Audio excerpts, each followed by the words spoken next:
Hey there, Boyle. How was your weekend? Well, actually, I got a little sick. Oh, really? Sorry to hear that, man. Yeah, Bullets Over Broadway was on TV. I came down with a big old Diane Wiest infection.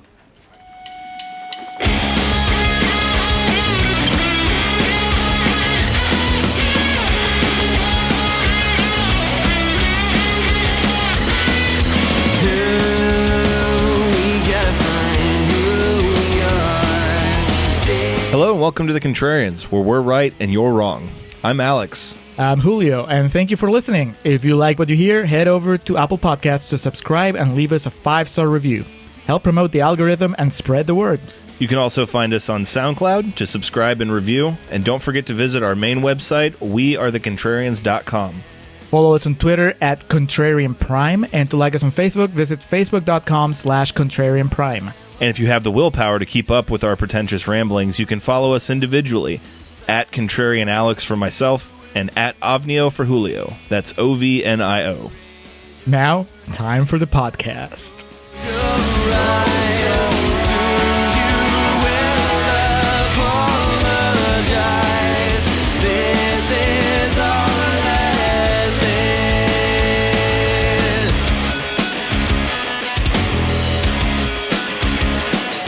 All right, I am recording for Contrarians Corner. Excellent. Hello, and welcome back to the Contrarians, where we're right and you're wrong. My name is Alex, and I am joined, as always, and now for the foreseeable future, remotely by my Peruvian counterpart, Julio.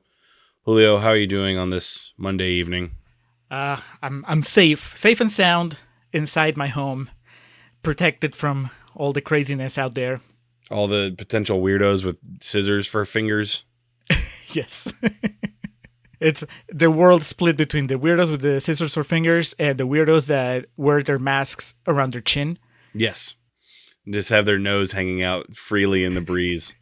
Yeah. They think they figure it out. They think that they found the loophole. Anthony Michael Hall in this movie would absolutely be a person that raises a fit about having to wear a mask into like a fucking Walmart or something. He would try to get in a fight with one of the security guards at HEB. This movie is sort of prophetic in a bad way, and we'll get into that because I think that Tim Burton was onto something with his depiction of suburban America here, but I also think that, in a way, it was a self-fulfilling prophecy. White people are the worst? I mean, you watch Kathy Baker there, and... Oh, yeah. Yeah, there's much Karen to discuss Baker. with her character. Yes, she is. They're all like the forefathers or foremothers of the Karen haircut in this movie. That is absolutely for sure.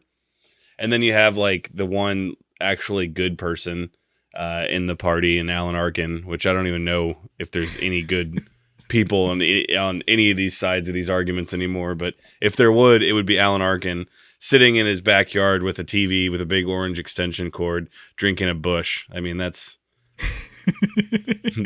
That is the victory in everything right now, is being Alan Arkin. So we are here today, if you couldn't tell by our little nods to the movie there, and also by the title of the episode. We're here to discuss Edward Scissorhands, the 1990 Christmas release. Or I guess it didn't come out right. It came out at the beginning of December, so it's still a holiday release. I remember... and it's not something necessarily to remember. A lot of you can see from the posters and the marketing material centered around the snow. So it obviously was a very holiday heavy idea. And there's the pivotal part of the movie is the Christmas party. That's the night where everything goes down. That's the climax. The third act is Christmas. What do you think it means? How do you take it when the studio releases a Christmas movie 3 weeks before Christmas? Is that a lot of faith in the movie because they're like, surely we'll be playing still on Christmas? Or is that not enough faith in the movie, thinking we can't go against the other Christmas movies, so let's get out of the way and release earlier? My thinking, and also I'm biased for this particular discussion after reading about this movie today because I know they thought it was going to be a success. So, but yeah, I think if your movie's dropped on Christmas Day, I think it's more of the idea of we just got to put it out on that day so someone can go to the theater and watch it. Because typically, I want to say Toy Story 2 was released like in November of 1999. The point of the story is that turned into a Christmas movie in the sense of it did its most bank around Christmas. So I think it's all strategic if you release it soon enough or early enough to kind of build the hype towards Christmas. And I think that was the idea here. Yeah, I mean, I remember The Polar Express. Wasn't that a really early release? That's a Christmas movie, but I want to say it was like Thanksgiving. That sounds about right.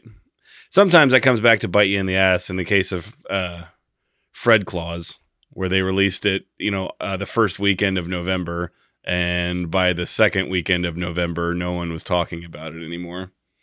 So you got to pick your spots, and picking spots, Tim Burton and the fine people at 20th Century Fox certainly did, as this movie quadrupled its budget with its box office return. So I assume, again, if you've been listening to the Summer of Winona so far, kind of have a mixed bag of feelings on this movie. So I'm certainly not a Tim Burton head by any stretch, but Julio, you may know. Do people consider this a Christmas movie? I wouldn't know. I've been, they consider it a Johnny Depp movie. That's really the prevailing thing. And I mean, I would say yes, right? It's not like when they ask if Die Hard is a Christmas movie. No, here we go. This has at least 30 minutes of Christmas in it, and Christmas plays a big part. It feels like Christmas. Yes. I was just thinking, I'm curious if people, I imagine they do use this in their Christmas rotation. God, when they want to cry, this is just they just want to learn that, there's no valor or, the good guy doesn't really win in the end. That's the story of Christmas. Let's go ahead and put this on.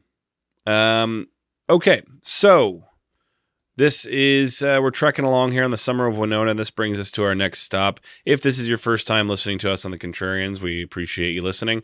If you're joining us once again, we appreciate you coming back.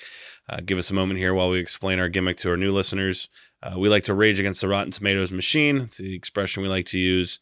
We find a movie on Rotten Tomatoes that's highly rated, often known as certified fresh, make a case for maybe why it should be taken down a few pegs, and then conversely, find a movie usually about 30% and below that has one of those nasty green splotches. People say they're rotten, and make a case for some of the positive merit in it, being that Edward Scissorhands is, I believe, 90% on the old RT. We're going to be making a case for maybe why this shouldn't be so warmly regarded as some, I wouldn't even say cult classic, just 90s grunge kid movie. Yeah, but if you want to find out how we really feel, just stick around for the second half of the show, where I am as curious as probably every single listener we have about how you took this Tim Burton, Johnny Depp, Winona Ryder vehicle, because you've been hinting at having some animosity towards the movie in the past few episodes. I will say, as I texted you today, having not seen this in a long time, it was a lot different than I remembered, tonally and presentation wise. So I think it'll lend itself to some interesting discussion. So typically at this portion, before we get into breaking down the movie, we usually reference Rotten Tomatoes and get a few quotes from some reviewers so we can kind of set the table to what the general sentiment was, being that the Summer of Winona, hashtag Winona Virus 2020, hashtag Ride or Die, has become something of an interactive thing with our podcasting friends in the podcasting community.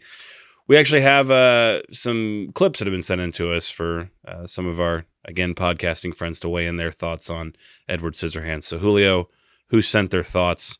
And we're going to be starting off with the positives, correct? These are people that loved it. That is correct. Yeah, we have 3 positives for this half. We'll play 3 negatives on the second half. The complete opposite of what it was like last episode with The Dilemma, where nobody wanted to chime in. And a damn shame. Yep. It's their loss. But here, we're going to start with somebody who helped us start the entire summer. Ashley from the Rabbit Ears podcast is back with some positive thoughts about Edward Scissorhands.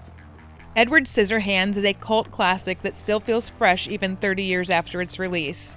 With an all-star cast that includes Alan Arkin with hair, Backstreet Boy Nick Carter's film debut, Johnny Depp and Winona Ryder with orange hair. It combines fairy tale and fish-out-of-water comedy in a way that only 1990 Tim Burton could. Paired with Danny Elfman's score, this movie is magically whimsy with just the right amount of dark. Would you say Winona Ryder is a blonde in this movie? I mean, What are the technically, options? yeah. Well, because we've seen blonde Winona. We started the summer with blonde Winona.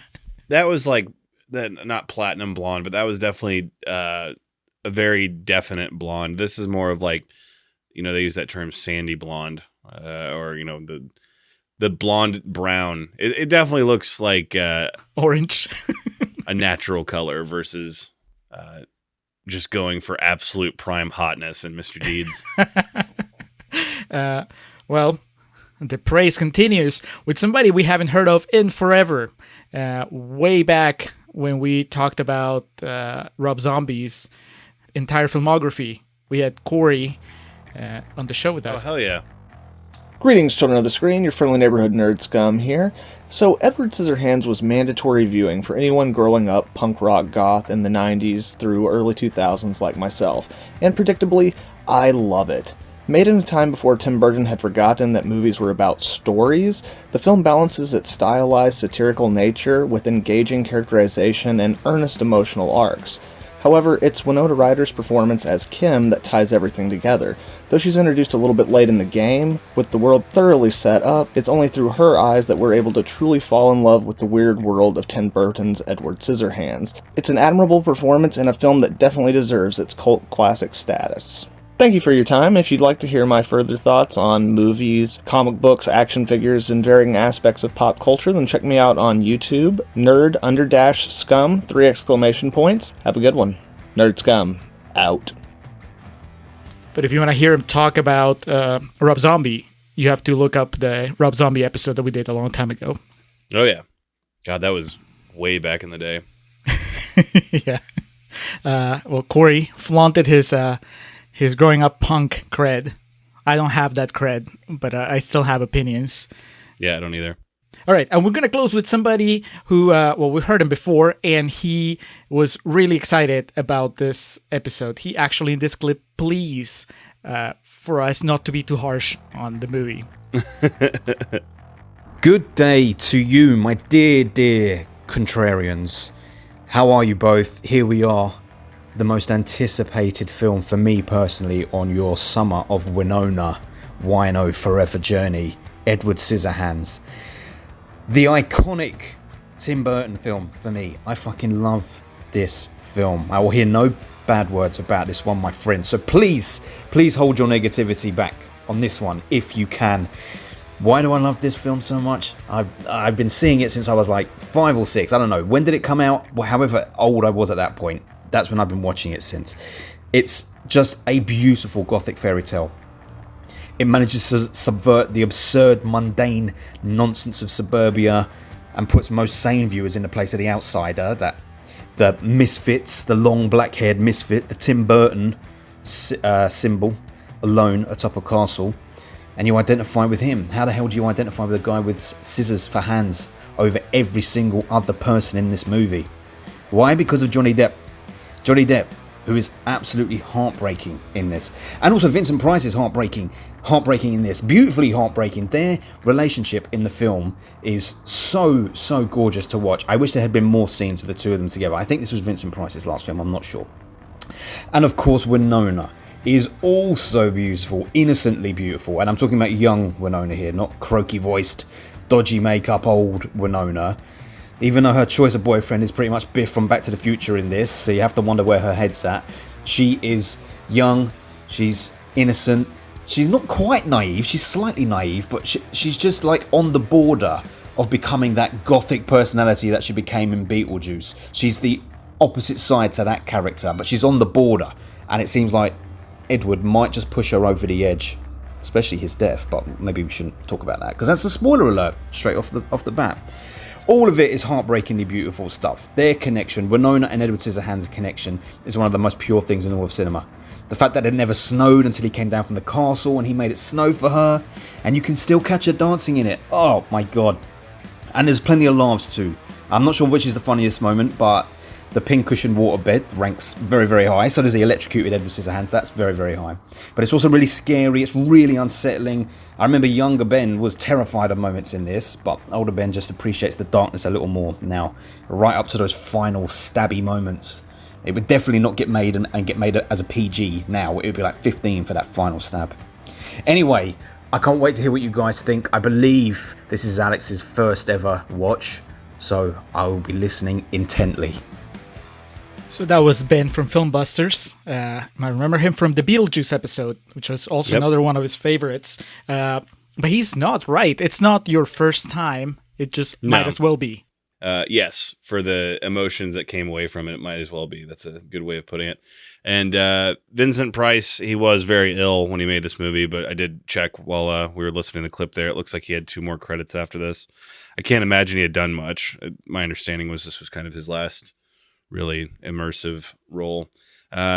Parkinson's, I believe, is what he had, and his physical state was just deteriorating. But despite how we may feel about the movie, always great to have Vincent Price his around. second appearance in the Contrarians. All right, so Edward Scissorhands starts off awesomely. If you've listened to this podcast for any length of time, you know I'm a sucker for not only classic film studio signatures, but when you customize them to make them fit in with the theme of your movie. So we get an old-timey 20th Century Fox studio signature, but it is blue and black, and it's a frigid night, and there's snow piling around the letters, right? Yeah, and it starts with the Danny Elfman score that announces that it's a Tim Burton movie. Oh, dude. My first note is about the Fox signature, but my second note is this is definitely a Tim Burton movie. 10 seconds in, Yep, that's my first note. Tim Burton is a one-trick pony.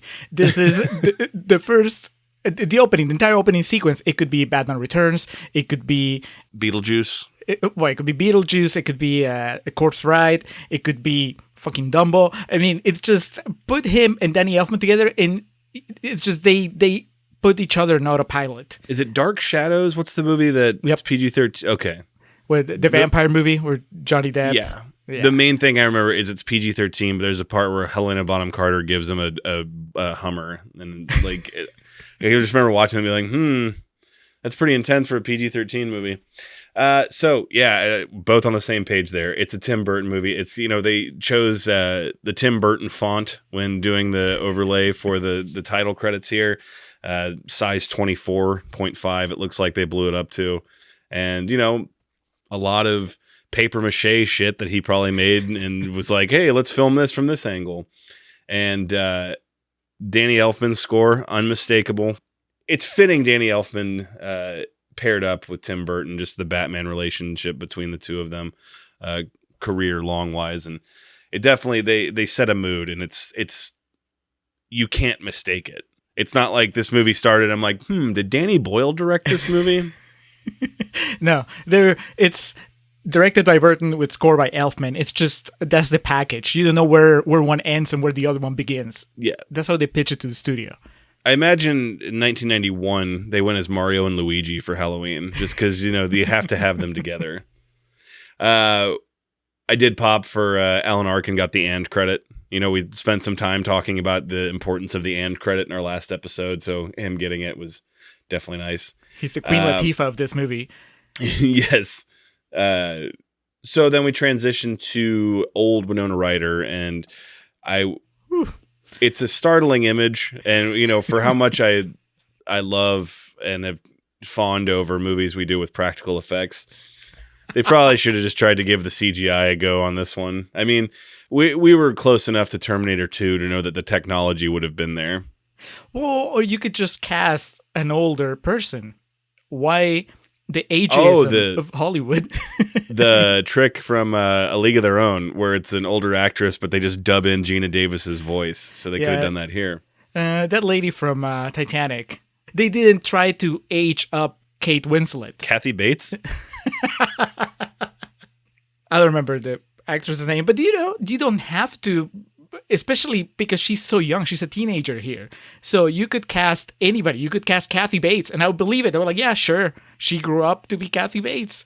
I do love, she basically just looks like Freddy Krueger with some like toner on. Like it's the same, the makeup is just as like crusty and decrepit. And then I don't know if she smoked 4 packs of Marlboros before like each take, because her voice sounds like she's gargling gravel. And despite all this, the main thing that stuck out to me about this scene is like the bed is way too big for her granddaughter that's there. I don't know what the deal is, but it's so comically distracting. It looks like a forced perspective shot or something, or like the bed's going to eat this little girl. So this I did not remember at all. I did not recall that the movie is Winona's retelling of the tale. But you did remember that was Winona. Yes. Okay. It's not that we got to the end and your mind was blown when I knew it was old Winona, but like I knew old Winona was in it. I just forgot what the circumstances surrounding it were.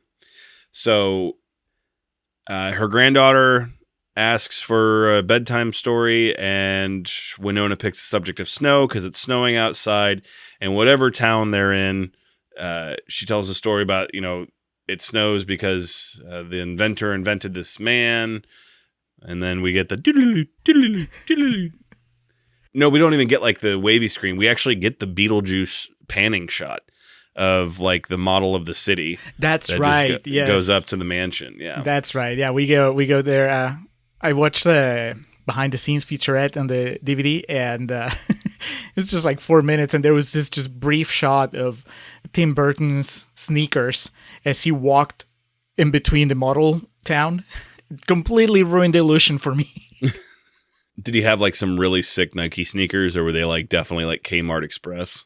It looked like Kmart Express. He was not the Burton that he is now. He wasn't the fashion plate that he would later become. No. And then, there's some shots of him talking, and he looks so young and innocent and 100% like Edward Scissorhands, minus the scars, in case you were wondering how personal this project was for him.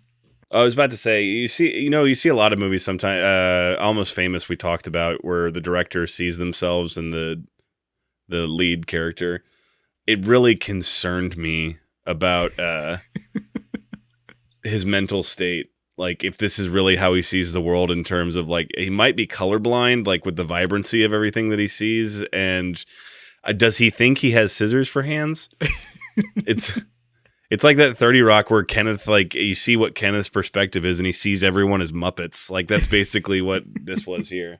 Once we get to the end of the movie, it is really concerning as far as his philosophy and his point of view about the world, because it's very sad and depressing, but it's just hidden away into this, I guess, fairy tale, like everybody's been calling it. Yeah, I mean, to be fair, like, if it's Christmas and it's snowing, it's so magical, you'll put up with a lot of bullshit. So you'll just kind of overlook this whole narrative of the flaws of man. So aside from Winona and her granddaughter, the first character we see is Miss Diane Wiest, making yet another appearance here on the Contrarians. Subject of discussion last week when we were talking about the Lost Boys as well. She plays Peg Boggs, who we'll come to find out is the mother of Winona's character in this movie. She's a door-to-door saleswoman, sells Avion makeup. That was definitely a thing of that time. I was looking at it, and I couldn't have told you that that's something that doesn't happen anymore. Is it just like an extinct species, the Avon salesman and or saleswoman? Does it all happen online now? Or I would imagine it's also a huge difference. It's definitely more of a small town thing, and obviously we live in the city. So I'm sure there's places like I don't know, Tacoma or Paducah, Kentucky, where these things still happen. But the gall of Peg showing up here not wearing a mask during this fucking pandemic here. To be fair, like we said, Anthony Michael Hall, and there's a lot of the townspeople that are so... I would venture to say a lot of these blue-haireds that gossip about Peg and Edward definitely listen to InfoWars. Like, I'm surprised there's not a scene where they have like Fox News on in the background. So she's going door to door. It's a small, tight knit community. It's a lot of gossip, a lot of single women that live there and like to get together and talk about what's going on in the town. There's also a lot of families. It seems it's almost Pleasantville-esque, I think, in many ways. I think there's a little bit more color to it than Pleasantville, but it definitely seems like a tight knit community where everyone knows everyone. One of the mainstays of the community is Miss Kathy Baker, who plays Joyce, who is, I don't know, horny. floozies. She's horny. I don't know if floozy's the right word, but yeah, because I would think floozy would mean that. But even that, I mean, I don't know. There's no evidence in the movie that she's actually getting around. She just seems like she's likes really the chase. Well, yeah, she's horny, but she never gets it. She's also very cunning. Yeah, I guess the town is too small, and her reputation precedes her, so nobody wants to go there. So our first introduction to her is she's just trying to hit on this worker who's there to fix her dishwasher, and she's very overt with her advances towards him, and that's like Diane Weiss shows up and tries to sell her. She's like, "There's a car in the driveway. I'm busy. Go away." Did you catch who the dishwasher repairman was? No, who is it? Doing like Inception levels of shit here in the summer of Winona. Stephen Brill, who would go on to direct Mr. Deeds. How would I know that? Because I made such a big deal about it. Because he also wrote Ready to Rumble. So right, but I don't know what he looks like. So. I think I explained it. Well, yeah, I like The Wedding Singer a lot more than you. He has not a cameo.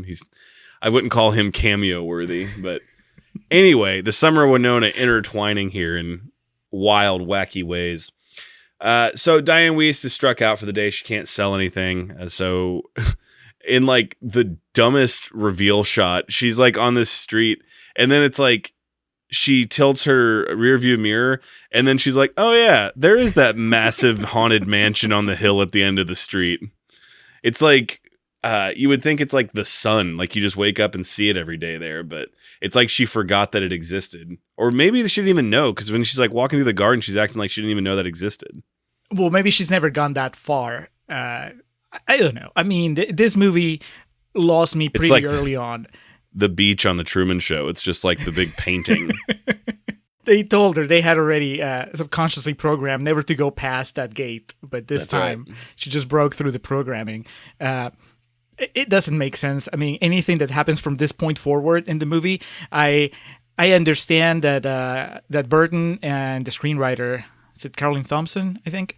I understand that the idea is, look, you're not supposed to take this seriously as a story that's happening in the real world. The poster is Johnny Depp with Scissorhands, so just go with it. You're supposed to go with it, and I think a lot of it's just gonna depend on whether you buy Tim Burton's bullshit, and by that I mean his visual style. You know, from the moment that she walks through those gates, that's it. That's the test. Are you gonna go with the movie, or are you gonna start questioning why she thinks that breaking and entering is okay? There's no way that is condoned by Avon and the leadership. Yeah, I'm pretty sure it's not in the manual that, you know, if you run out of all resources, break and enter into a haunted mansion at the end of the block. So, yeah, to your point, you know, Lenny Kravitz aped his entire career from Tim Burton when he asked, "Are you going to go my way?" Because Tim Burton doesn't give you a choice here, and he reels you in. So, of course, we wander into this haunted mansion. And Diane Weiss is looking around. There's a lot of really nice sculptures and things there. And she eventually stumbles upon our titular character, Mr. Edward Scissorhands. And it's like, "Oh, hi. Are you okay?" Asks him to put the knives down. She sees that they're, you know, mended to his being.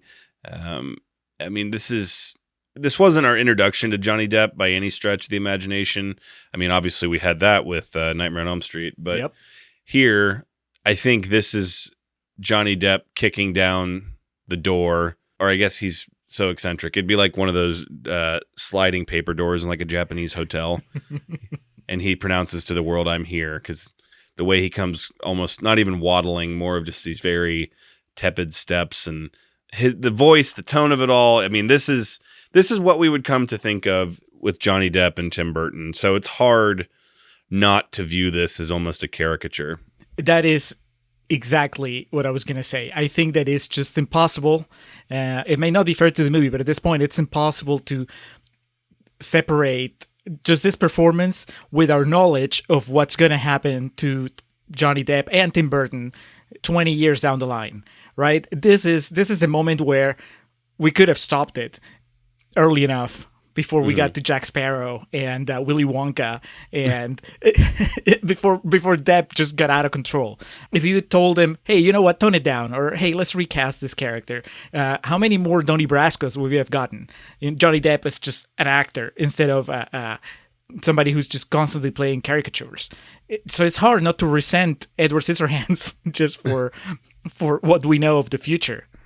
So she basically treats this man that's wielding 10 instruments of death like a dog, and she's like, hey, you can just come on with me, it's all right.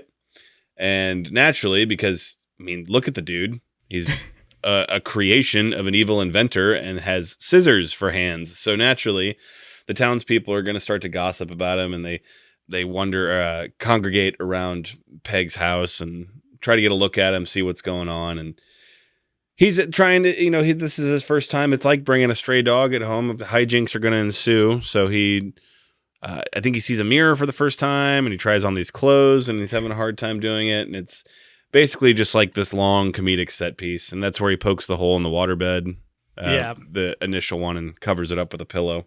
I was getting minor anxiety in just in the worst possible way, because it's bullshit anxiety. There's nothing. I'm watching a movie about Johnny Depp with Scissorhands, but the amount of in quotation marks physical comedy that is devoted to him, just him and his hands, and him not being able to pull his pants up, or him not being able to just do basic things, just knowing that this was gonna go on for 90 minutes.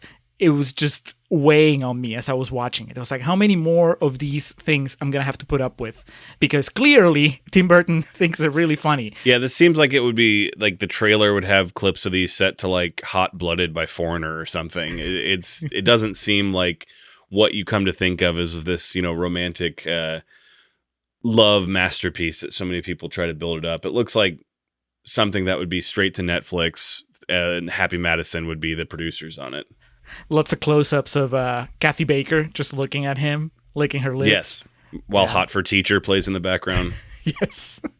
The comparison to bringing a stray dog, I think it's apt, but it also doesn't really compute, because even if you're bringing a stray dog home, you consult with your family. And she just brought him in. I mean, I thought, because I hadn't seen this movie in a long time, I thought she was a single mom.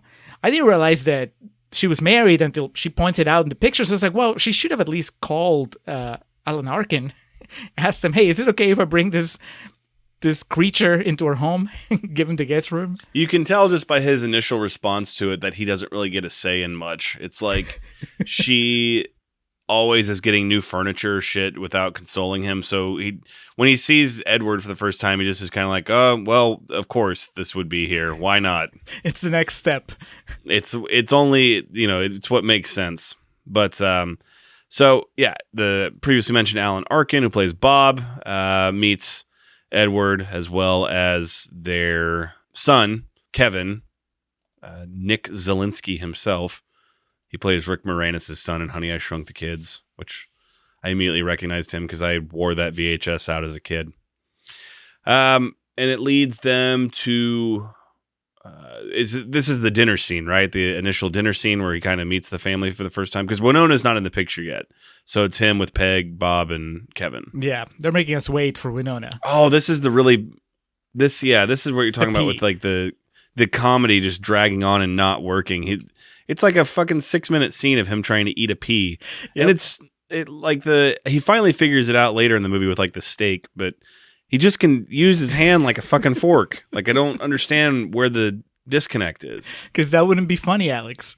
But that's through the entire movie. There's this constant dissonance between how talented he can be with those hands and how clumsy he can be with those hands. You can't have it both ways.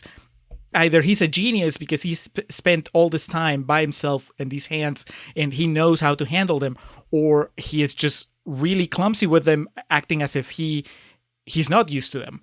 But really, depending on what Tim Burton needs him to be, what he needs the story to do, it's like a switch. Sometimes they're Scissorhands, but they're just obstacles, really, and sometimes they're just these magic wands that can create wonders. So need to correct myself real quick. I was calling him Bob. It's Bill. Boggs is their last name. That's where I was getting the BO from. Yeah, Bob Boggs. Alan Arkin, Bill. Full head of hair. Luxurious. So Edward is staying with the Boggses, and he's just kind of perusing around, helping them where he can around the house. Come to find out, he figures out he can use his hands to make tapestries and do some landscaping work, and that he does. I think his first one is a dinosaur, and then he just goes over to this other shrub and makes a model of the Boggs family from it. So, not tapestries, topiaries, excuse me. So he has an eye and an affinity for landscaping, and this is one of my favorite parts of, I think, like Alan Arkin's trying to do yard work, but then he sees what Edward's doing, so he just gives up, and that's when he starts watching the game and just drinking in his yard. And he's like, "Yeah, look at you go, Ed, go for it." He's figured out that this guy could be... It's not his movie. It's not his movie, and this guy can make his life a lot easier. He just got a tool because the son, starts washing Edward's Scissorhands with water, and Alan Arkin goes like, no, you need to put oil on them. You don't want him to rust. That's that a just terrible tells you where idea. his head's at. Yeah. Alan Arkin might be the most honest person in this movie. He's no angel, but I think that he's flawed, but he's not malicious. He's just very honest about his worldview. In this case, he's all about embracing the American dream and being a capitalist. And he just asks, later down in the movie, he seems to be pushing Edward towards being an independent person that can provide for himself. And but even as early as in this sequence, you can see that out of everybody in the movie, he's the one that's actively trying to find a place for Johnny Depp in this world. Just make him useful. He's trying to teach him how to just exist amongst normal people. Right. Diane Wiest has no interest in doing that. She just wants somebody to pet and to put makeup on. And this is someone she can show off to do parties. She is the Gorfines, and Edward Scissorhands is her Llewyn Davis. She just wants someone that she can show off to her friends at dinner parties and shit. Which is what she does, because she plans a barbecue and just basically shows off what he can do to all the locals, the blue-hairs as well as the gentlemen of the town, and basically they all treat him like you would an alien. Like if it's like, hey, look at this thing I got. He's like a dog. It's like, hey, look at this new thing we got. It can do all this shit. Yeah. But they find out he can do the topiaries and things like that. So they basically start, I guess, blocking off time or renting him from Diane Wiest. For free, though, because Alan Arkin, who again is the one that's the most practical here, he makes a point that he's just doing this work for free. Nobody's paying him.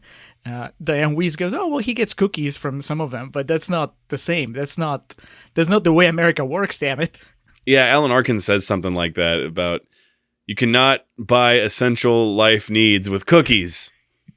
As he's got his seventh beer of the evening. Yeah, but really, I mean, I was just thinking, okay, Tim Burton, tell me how you feel about suburban America. Don't be shy. Don't pull your punches.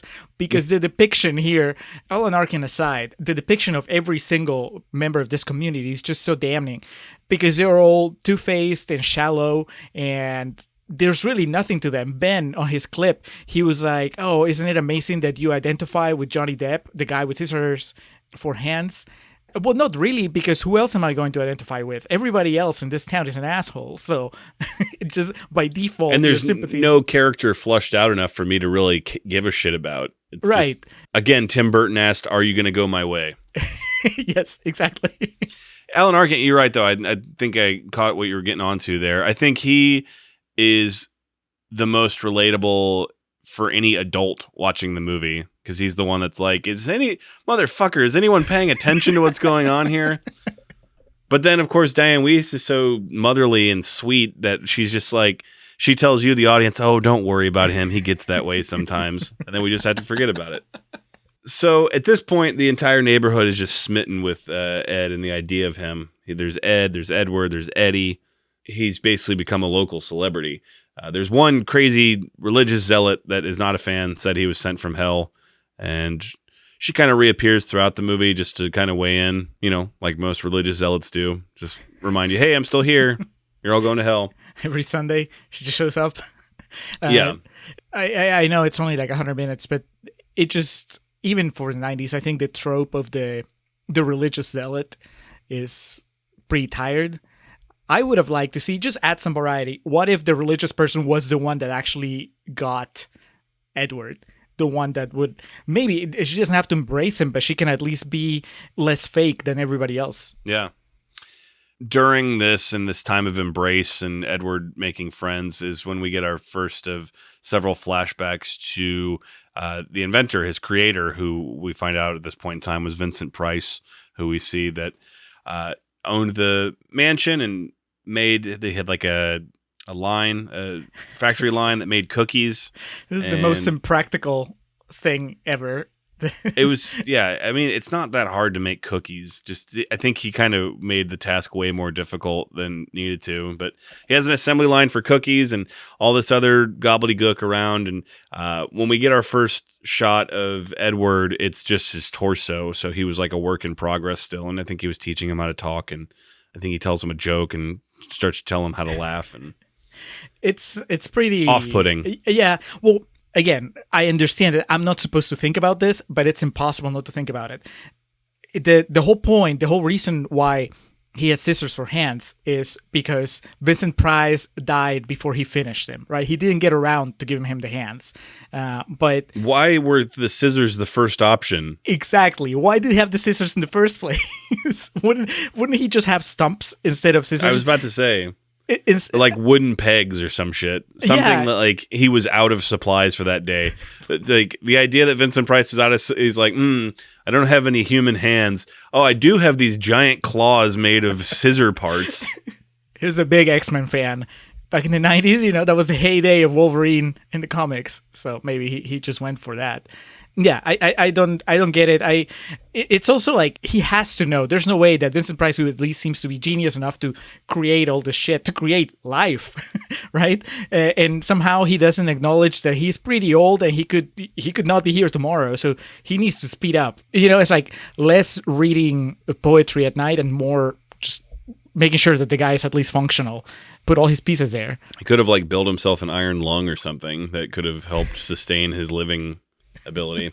Though to be fair, he is an old man in this movie, but it does definitely seem like his death it was a surprise to everybody.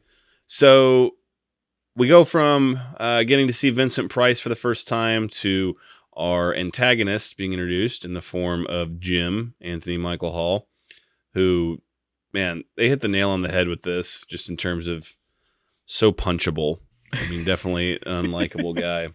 But he used to not be, right? I mean, did you know him from The Breakfast Club before you knew him as Anthony Michael Hall?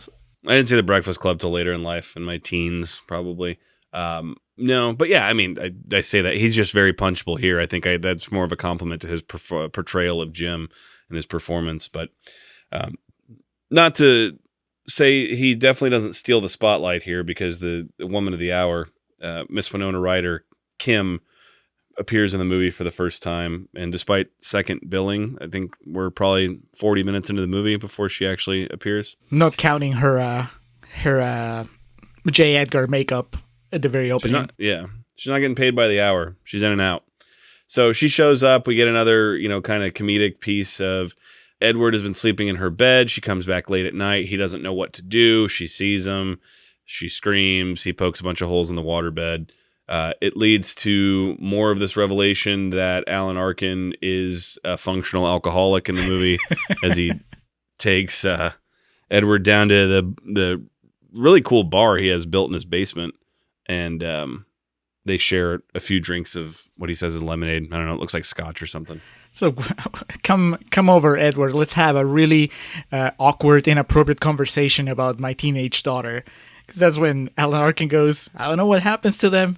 They start, the glands, they start changing. Yeah. Very weird. And Edward's like, glands? And I don't think Alan Arkin's processing. This guy's like a computer. You have to teach it things to make it understand.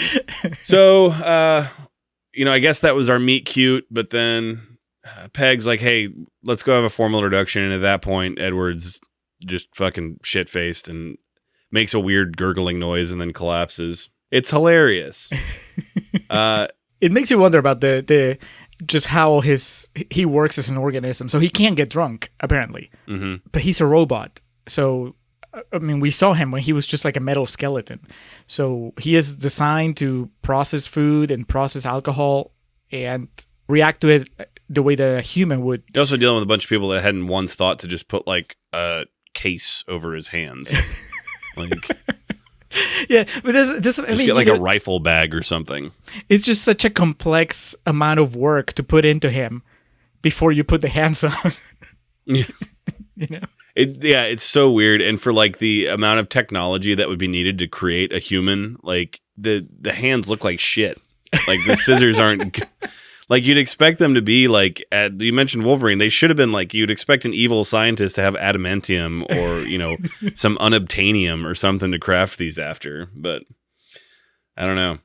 Never taught him how to use them either. That's the worst part. Like he was alive. He'd like taught him how to laugh, but he didn't tell him how to not cut his face with his own hands. God, poor Edward. So he is a neighborhood sensation. He's going around doing plants. Come to discover he can also groom dogs, so everyone's dog's getting a nice, good summer haircut, and then eventually turns that into trying it on human hair. Who is it? Kathy Baker, who gets the first haircut and basically acts like she's sitting on a Symbian the whole time that he's doing it. It was as sexy, if not more sexy, than the haircut Travolta gets in Phenomenon. I don't know about that, because like with that you get the shaving too, so you get like the rich lather, and then you get the close up of the razor being whisked in the bowl of water. Well, here you get the close up of Kathy Baker's feet, because she crosses her feet just at the point of the most ecstasies, I guess. And a young Tarantino turned to whoever was sitting next to him in the theater and goes, "Hey man, I like that. I like that a lot, man." So again, the religious zealot is there to tell people to be wary, but aside from her, the only people that are really not a fan are Kim and Jim. Jim straight out just thinks he's a freak and really antagonizes him, almost mocks him every chance he gets to his face. And then Kim is still just, she doesn't really understand. She's trying to understand him and what he's all about. In her defense, their first encounter was pretty odd.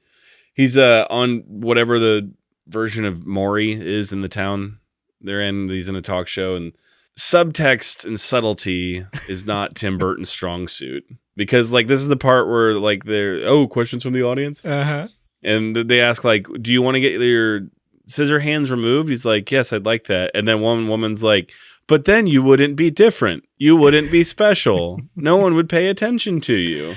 And then Diane Wiest comes in for the save, and it's like, he'll always be special. The reason kids are the way they are today, the participation trophy speech she comes in with. Again, it just drives me crazy, the internal logic of this movie, because the priority, multiple times during the movie, somebody says, hey, I know a doctor that can probably help you with this. And even if those are just things that people are saying and not really meaning, you would think that priority number one for Diane Wiest and her family would be to get the hands under control somehow. Because, yes, he can do haircuts and whatever, but it's still, they're a danger. But her priority is to cover his scars, which to me seems, that's not as important. Nobody cares about the scars. She should be working on the hands. And then when you get to this scene with the TV audience and whatever, it's almost like the movie's trying to tell you through Diane Wiest that, well, no, it's just that if you take away his scissor hands, you take away what makes him special. When you put that in the perspective of, Edward Scissorhands is supposed to be Tim Burton, what is Tim Burton saying about himself exactly? What are his scissor hands in the real world? What's the equivalent? Are the scissor hands his desire to make movies? And so are we supposed to read it as, Are they his movies? Dark and brooding, but he knows if they went away, no one would care about him. Right. This is like, his parents saying, forget about making movies, be sensible. get those scissor hands replaced, and you can be just like the rest of us. And his topiary is Batman. He's like, but I made this. Look at it. Well, you have the stages, right? So the topiary would be actually Beetlejuice, and then the haircuts would be Batman. And then something else is just his fall from grace. Something else is his murder of Anthony Michael Hall.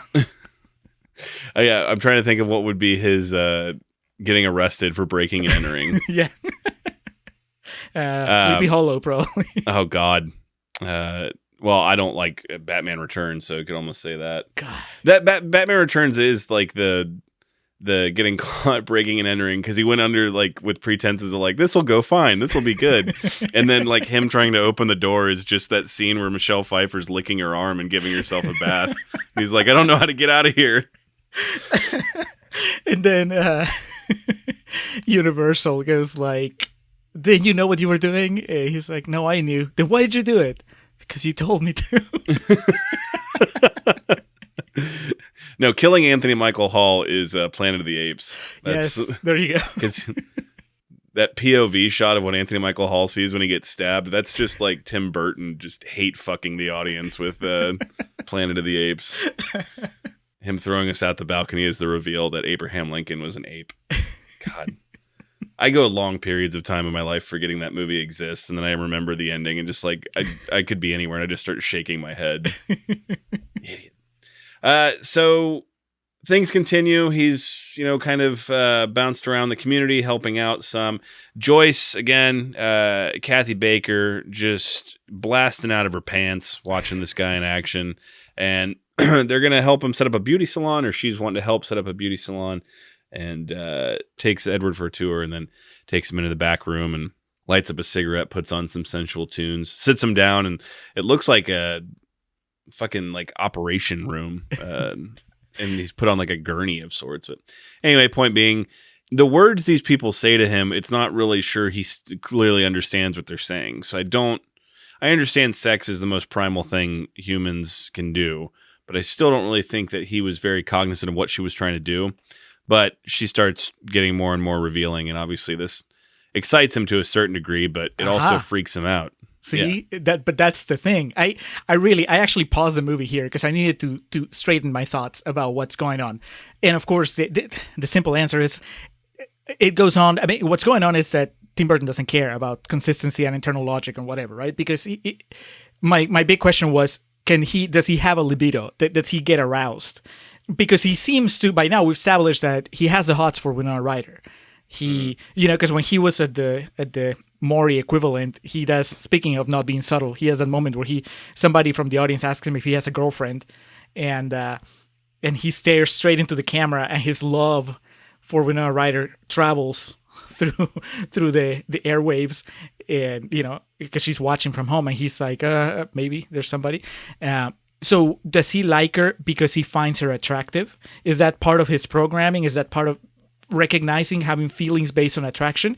Because at this point, it can't be that he likes her based on her personality, because this is not, Ben said it, this is not Lydia from Beetlejuice. This is Tim Burton downgrading Winona Ryder to a character that's just basically just your standard blonde teenager with a bad boyfriend.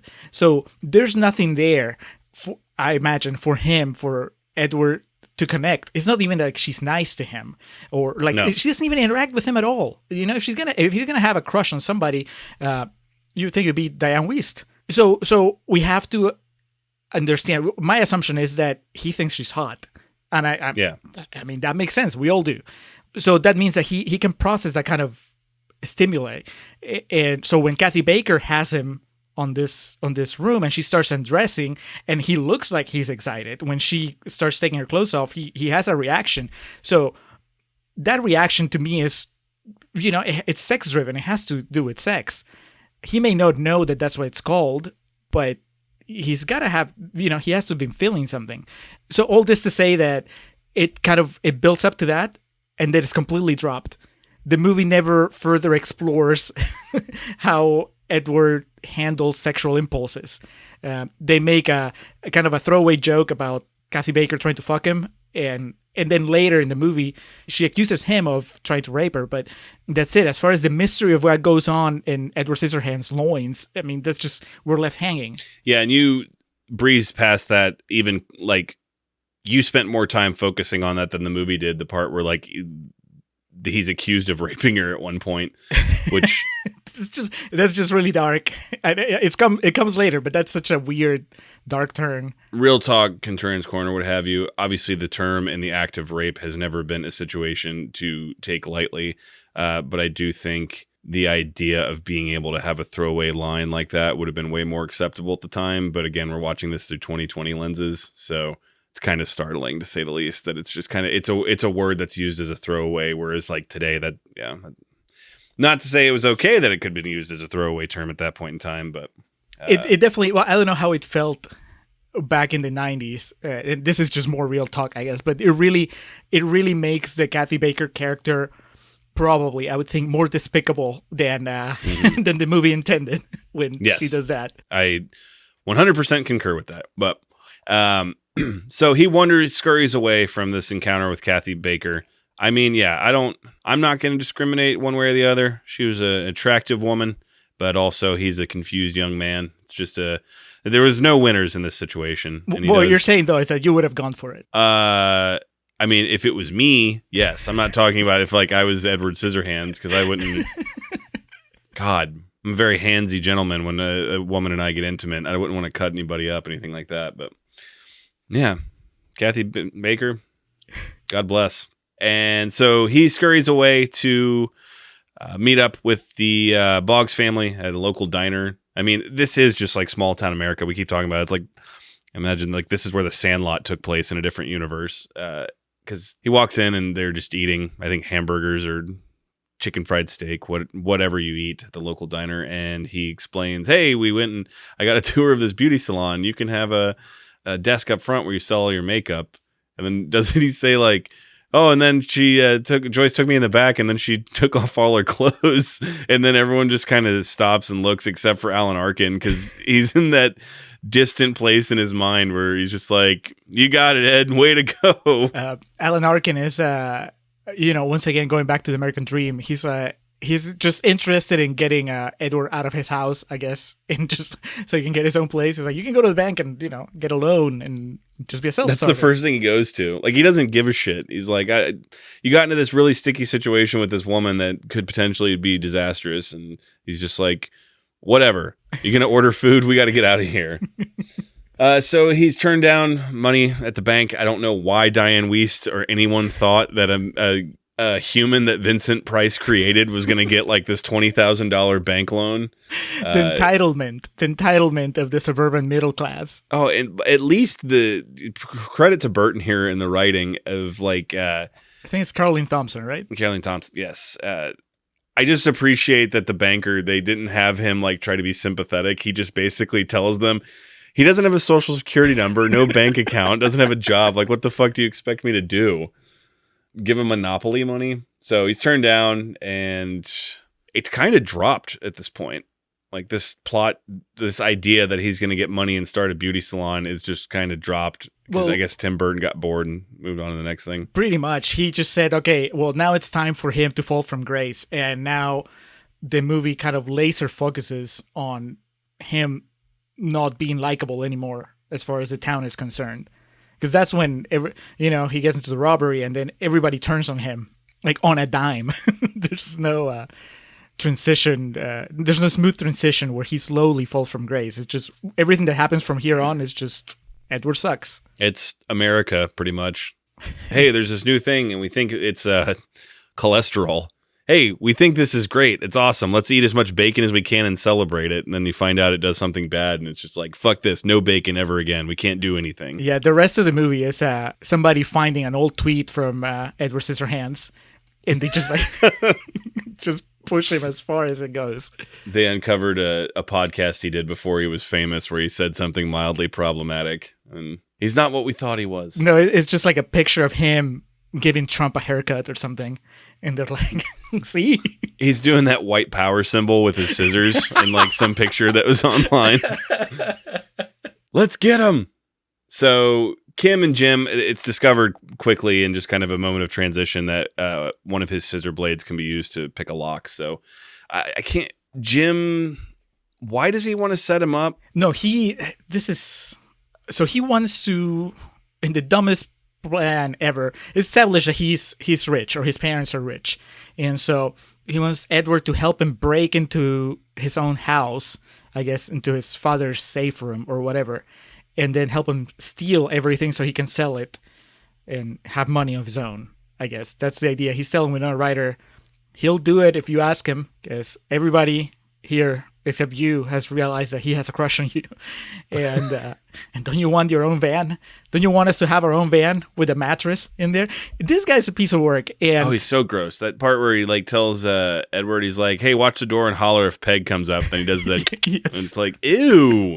I'm glad that Ben, as much as he loves this movie, at least he called this out in his clip, which is that what's going on with Winona Ryder's taste in men in her movies. I mean, this is just the latest in a long line of shitty boyfriends that she's had throughout the summer of Winona. It hits pretty hard when you're doing these movies every week. Right. It's like Adam Sandler, Ethan Hawke, scumbag, dirtbag in that movie. Dracula. Dracula, shit. Channing Why am I Tatum. blanking on his name? Channing Tatum's dumbass. Yeah. She needs to up her game. Hopefully we'll get a few bounce backs for her here as we move along. But yeah, he's terrible. I don't understand why she is with him.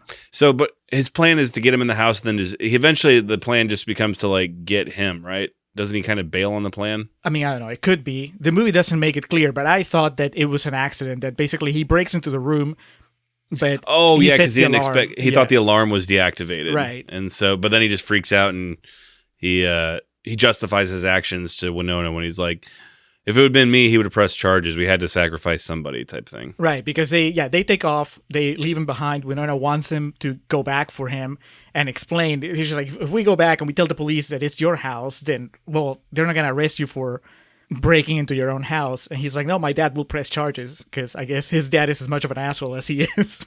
I was about to say, another piece of the puzzle unfolds as to why Yes. Anthony Michael Hall is a very violent, drunken teenager.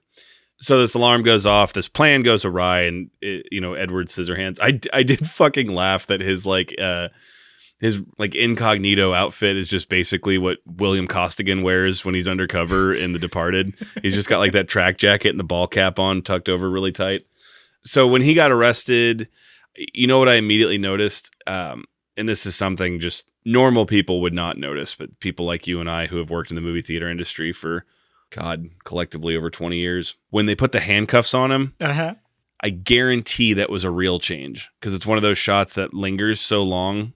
And that's like a pivotal thing for real changes, is because you'll get a few frames cut off here and there. So you have to have these shots to transition from reel to reel that remain static for about 5 seconds, just so you can kind of have some wiggle room.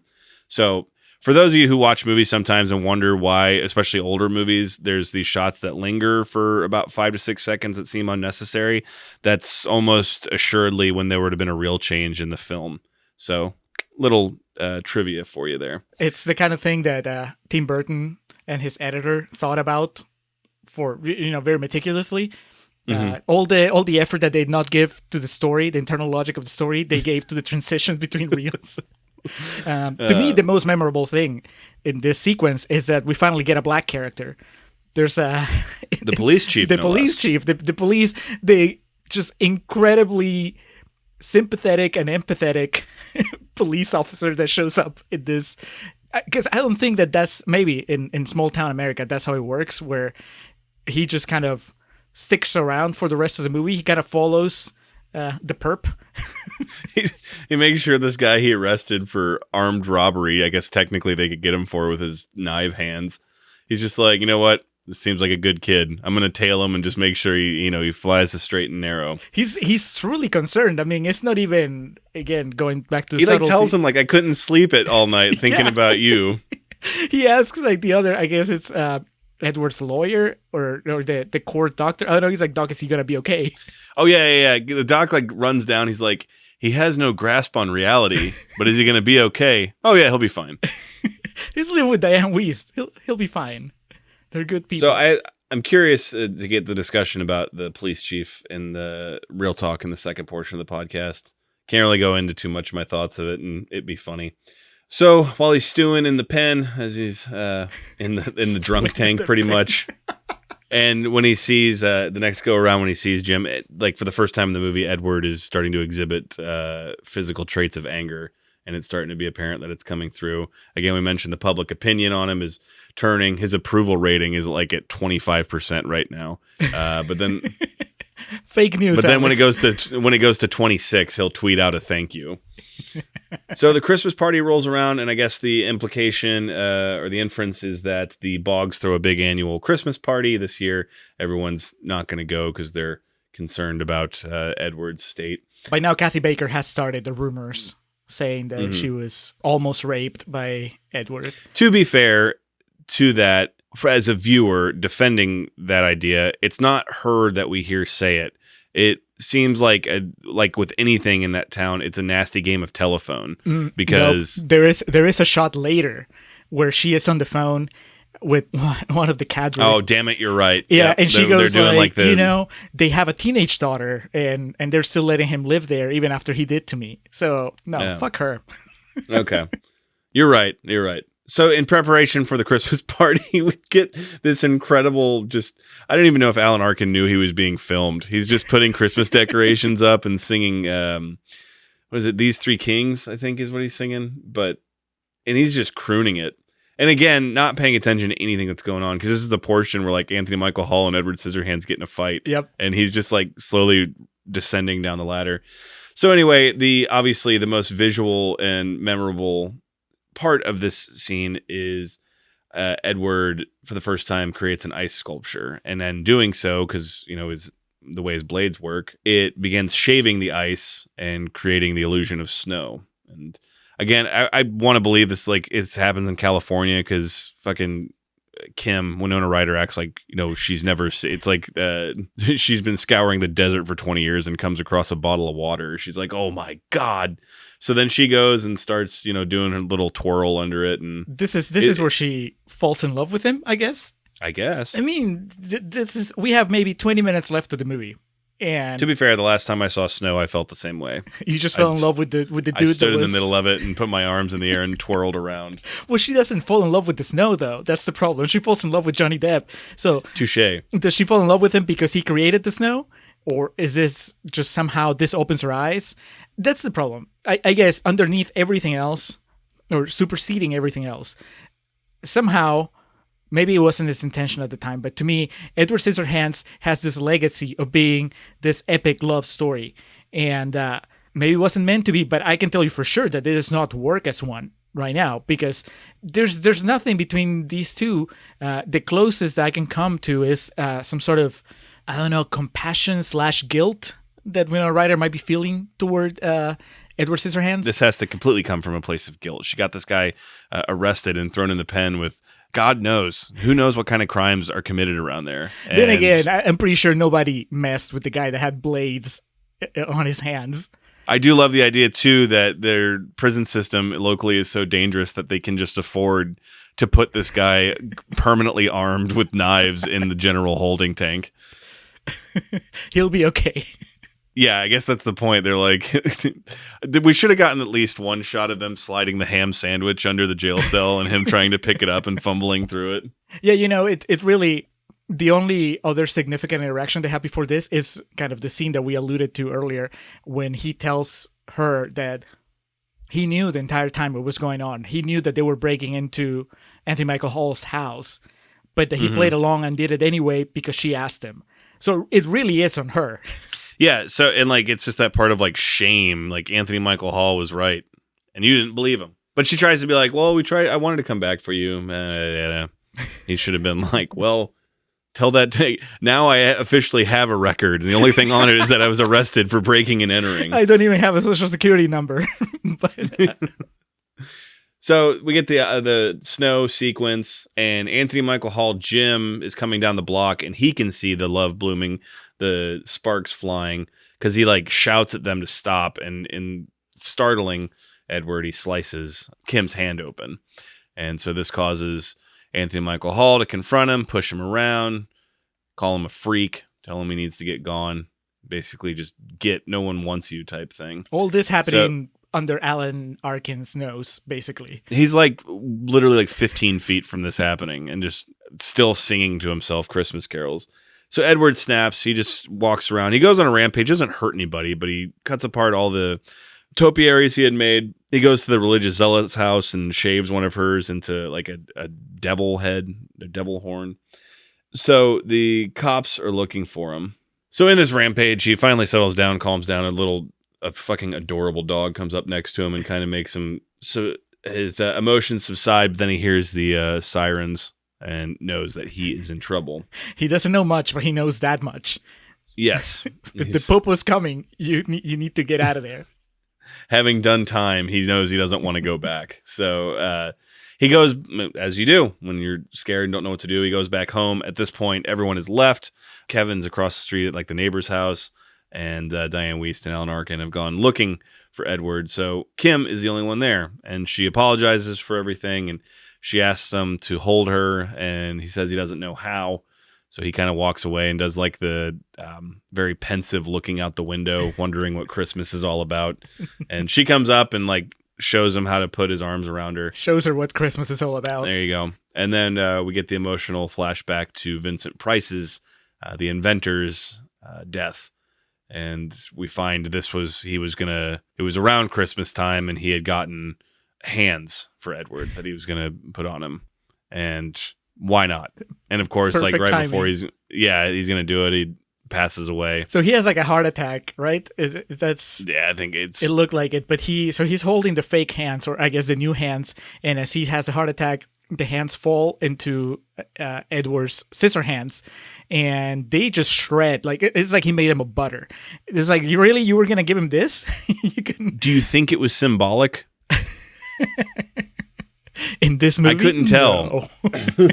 So it appears he relates that to the one time he felt closest to someone, and now that memory and thought has been supplanted by this new memory of holding Kim. During all this, Jim, Anthony Michael Hall, has gone and gotten really sauced up with one of his friends and tells him to drive him over. He's going to, win Kim back or something. So they're just driving drunk and recklessly down this suburban road, and Edward becomes aware of it, sees Kevin coming back home.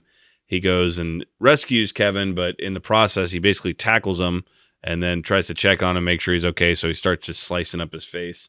It's just so fucking frustrating. This entire just contrivance, it's just terrible. Is he a genius with his hands or not? I almost understand him accidentally cutting himself, because it's just kind of like, you can't give yourself a haircut, right? I mean, but how the hell does he not notice as he's chopping up Kevin's face when he's trying to calm him? Like, and he just keeps making it worse and worse. Yeah. It's just like, dude, just back away from the situation. But it's also just nobody, you have Winona, you have Kevin, you have Edward. That's three people that can speak together. They can kind of explain the situation, but instead they don't say anything, and they let the rest of dumb America just overreact. So everybody, the entire neighborhood comes out, and they're acting like Edward was trying to kill the kid, which doesn't make any sense. No, Winona just doesn't speak up. It's basically just the noble lie, I guess, the greater good. And she just tells him to run because the cops are coming. So he goes back to his home. Police chief tracks him down, fires his gun into the air to kind of scare off the townspeople from the scent. Basically spares him. He's just like, again, that weird relationship he has with him, keeping him at arm's length. He really made an impression. I want a movie about this guy. Yeah. Just a side quest, the spin-off of the cop whose life changed forever when he arrested Edward Scissorhands. It's not good enough for the townspeople. They storm the mansion with their torches and pitchforks. Yep. Kim beats them there. She goes to see him and basically wants to check on him, see how he is, see if he's okay. Let him know she was worried. All the while, Jim had followed her there. He's got a gun. We get into a scuffle here with Jim and Edward fighting. Eventually leads to Winona telling him to stop, or she's going to kill him. She actually holds Edward's hand to his throat. It's actually pretty cool. And then something I completely forgot about, fucking Anthony Michael Hall slaps her in the face and pushes her over. And then we get kind of this standoff where she gets up, Edward's in between her and Jim, and he says something like, don't touch her. And then he just turns around and just fucking stabs him right in the gut and pushes him out of the window. No more hesitation. Nope.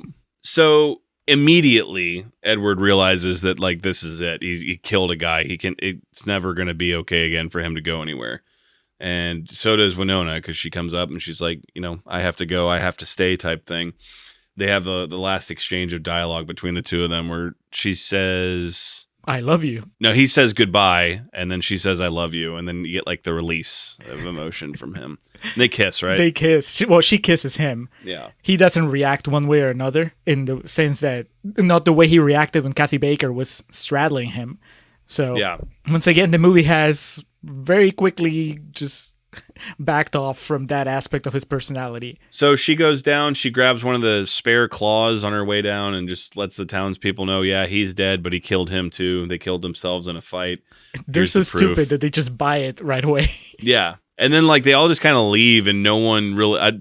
I half expected when we go to the future, 50 years from whenever this is, that Anthony Michael Hall was just still there laying down because no one ever attended to him.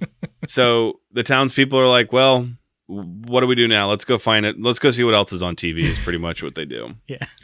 And then we come back to old Winona finishing up the story of find out that she never saw him again after that, but she still thinks he's there because there's still snow and he was the only one that could create snow. And her grandkid is just crying uncontrollably. She asks like, how do you know all this? And Winona has the badass line of, I was there. And then, of course, we cut back to the top of the hill where the mansion is, and Edward is there making ice sculptures and making it snow for all the townspeople. So, is this just Winona Ryder's... He's not aged a day. Yeah, exactly. So, did he not age because he's just not programmed to age? He's programmed to get drunk, but not to age? Or is this just Winona Ryder's memory or fantasy of what she thinks might be happening? Because she doesn't know for sure that he's alive. She's just saying, well... It didn't used to snow, and now it snows. Therefore... Well, I think they're supposed to be concordant, like in real time, running concordantly. And this is just how Tim Burton sees himself, that he's never going to age. He's going to live to, 500 years old and look exactly the same. Keep making Meanwhile, the exact same Helena movie. Bonham Carter is, smoking and drinking old fashions every day and talks like this about the snow. It was among the many things that upset me with this ending. Probably the main one was that Diane Wiest, who pretty much starts this movie as the protagonist, is not even given a proper exit. She just kind of shows up late to the big drama at the end, to the climatic thing where he seems to have hurt Kevin. And the last time you see her and Alan Arkin, they're just kind of saying, hey, it's not so bad. He's going to be okay. And then you never see him again. That's a really weird pivot because they give her so much screen time. We spend so much time with her. And you can't tell me that as a member of the audience, you're not at least a little bit curious to see how she handled the fact that Edward apparently killed Anthony Michael Hall, like her daughter's ex-boyfriend. And well, again, if it was made today, it would be an hour longer, so you'd have more time to tell that portion of the story. I think it fits in with the overall tone of the movie of just how often things are just dropped and never addressed again. Yeah, I guess my other overall thought was just that this was Tim Burton's condemnation of America in a way that was not constructive. I think that this is all the way back in the 90s. He was calling people out for behaving the way they behave now. And I kind of wish that maybe if he had given us something that had a little more faith in humanity, maybe we wouldn't be where we are. Like that self-fulfilling prophecy that I mentioned earlier is like you just told everybody that they suck, and then surprise, they end up sucking. It's like what's the end result here? What's the moral of the story? That weirdos, outcasts are better off on their own, right? Because that's really basically what happens. They gave up on Edward. Diane Wiest, Alan Arkin, Winona Ryder, they all kind of, as soon as things start going the wrong way, they just all kind of agree that, yeah, it's better if he just goes back where he can't interact with anybody, because it's too much trouble for us to to be better parents, to be better friends, to keep him out of trouble, to teach him how to coexist. What kind of message is that? He wasn't entirely wrong about the societal aspect of it. Right, but it's like, give me some sort of if the best thing you can come up with is telling me, yeah, they kind of ended up having this platonic relationship, long distance, because it was just like the few somewhat decent people in this world didn't even bother to try to make things right. Instead, they just took the easiest path, which was, hey, let's just send him back where he's away from everybody. Yeah, it definitely didn't feel like there was virtue in the end, which it's kind of a life on its side conclusion to it all. Yeah. And he was just getting started. It was 1990. I don't think his outlook on things got much better from this point forward. All right. You ready to move this along? Let's go to Real Talk. You're here. They didn't hurt you, did they? Were you scared? I tried to make Jim go back, but you can't make Jim do anything.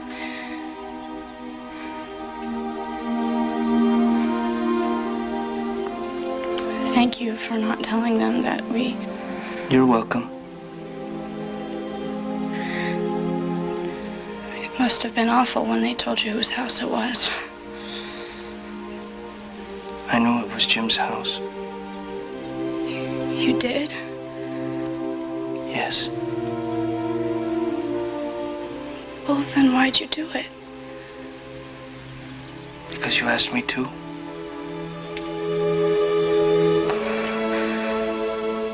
All right, I am recording for Real Talk. Perfect. As am I. Real Talk for Edward Scissorhands as the summer of Winona carries on. Again, Christmas release of December 7th, 1990 for Edward Scissorhands. Directed by Tim Burton, obviously, and written by Caroline Thompson. The Contrarians significance of Miss Thompson, Julio, you know what it is? Fuck. Did she write that movie with Jennifer Garner and Timothy Olyphant? No. And I forget what that movie's called. Catch and Release. Catch and Release. God, what a whopper that was. Miss Caroline Thompson wrote Nightmare Before Christmas, our very first episode. I knew that. When we had not quite figured out what we were doing with this, but we surely talked about that movie. Budget of, let's see here, $20 million, box office return of a little bit under $90 million, so definitely staked its claim at the box offices. And obviously, I can't call this movie a cult movie. I'm tripping over my words there, but like the idea. Yeah, I wouldn't think so. I've heard some people, like some of the pieces I was reading, refer to it as like a cult classic, and it's the typical cult movie either A, is not a well-received movie critically or not well-received financially, and this movie was both. And I think it's definitely embedded into American pop culture at this point. So, very interesting viewing. This movie was so much different than I had remembered. I think time, like I had seen it so long ago, and time had warped my interpretation of it, because since then I've seen so many bad Tim Burton movies that just are weird and kooky just for the sake of being weird and kooky, that I think the parts of this movie that really embellish the whole idea and gimmick of it all, I think were way oversaturated in my memory. And so watching this and seeing how subtle a lot of it is and how just kind of, comparatively speaking for Tim Burton, tame it is, I came away with a great appreciation for it. So I will be interested to discuss further with you, Julio. First and foremost, though, sounds like we've got some friends in the podcasting community that didn't think so highly of it. Nope. Yeah, we have some negatrons. So first off, in this, we kind of saw coming. Mitch from Geek Elite Media, he gave us a clip for Beetlejuice.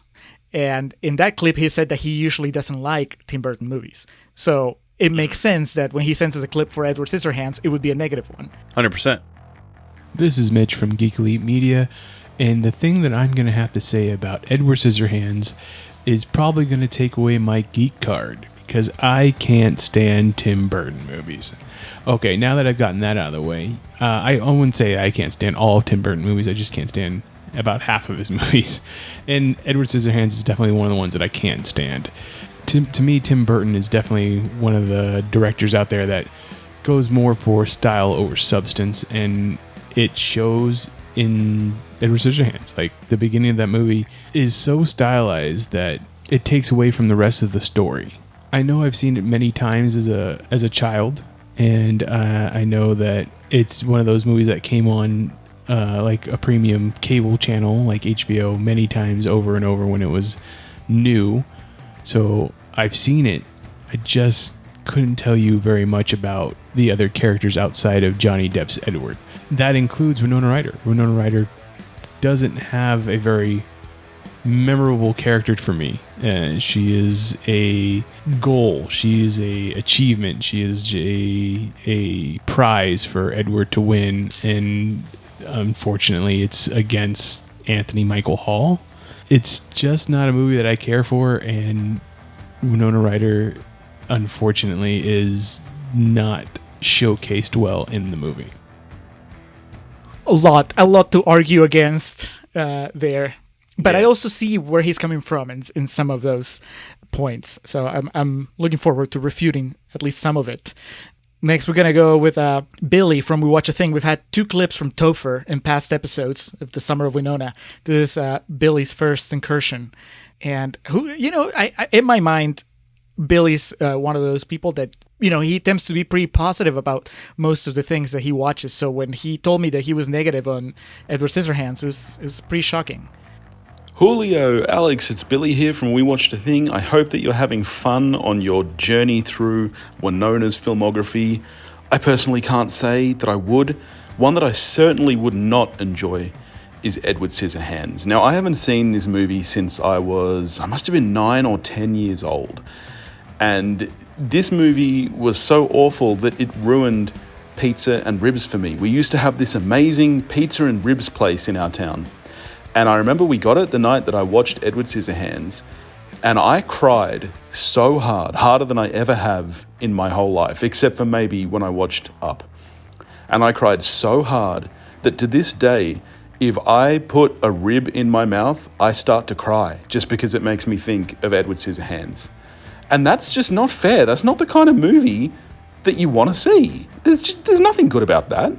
It also, for me, really feels like that's the point where Burton started to turn towards his really goth-heavy stuff, which I'm just not into. I just don't care for modern-day Burton. Everything is grim, everything is dark, everything is very, very Deppy, and it's just not for me.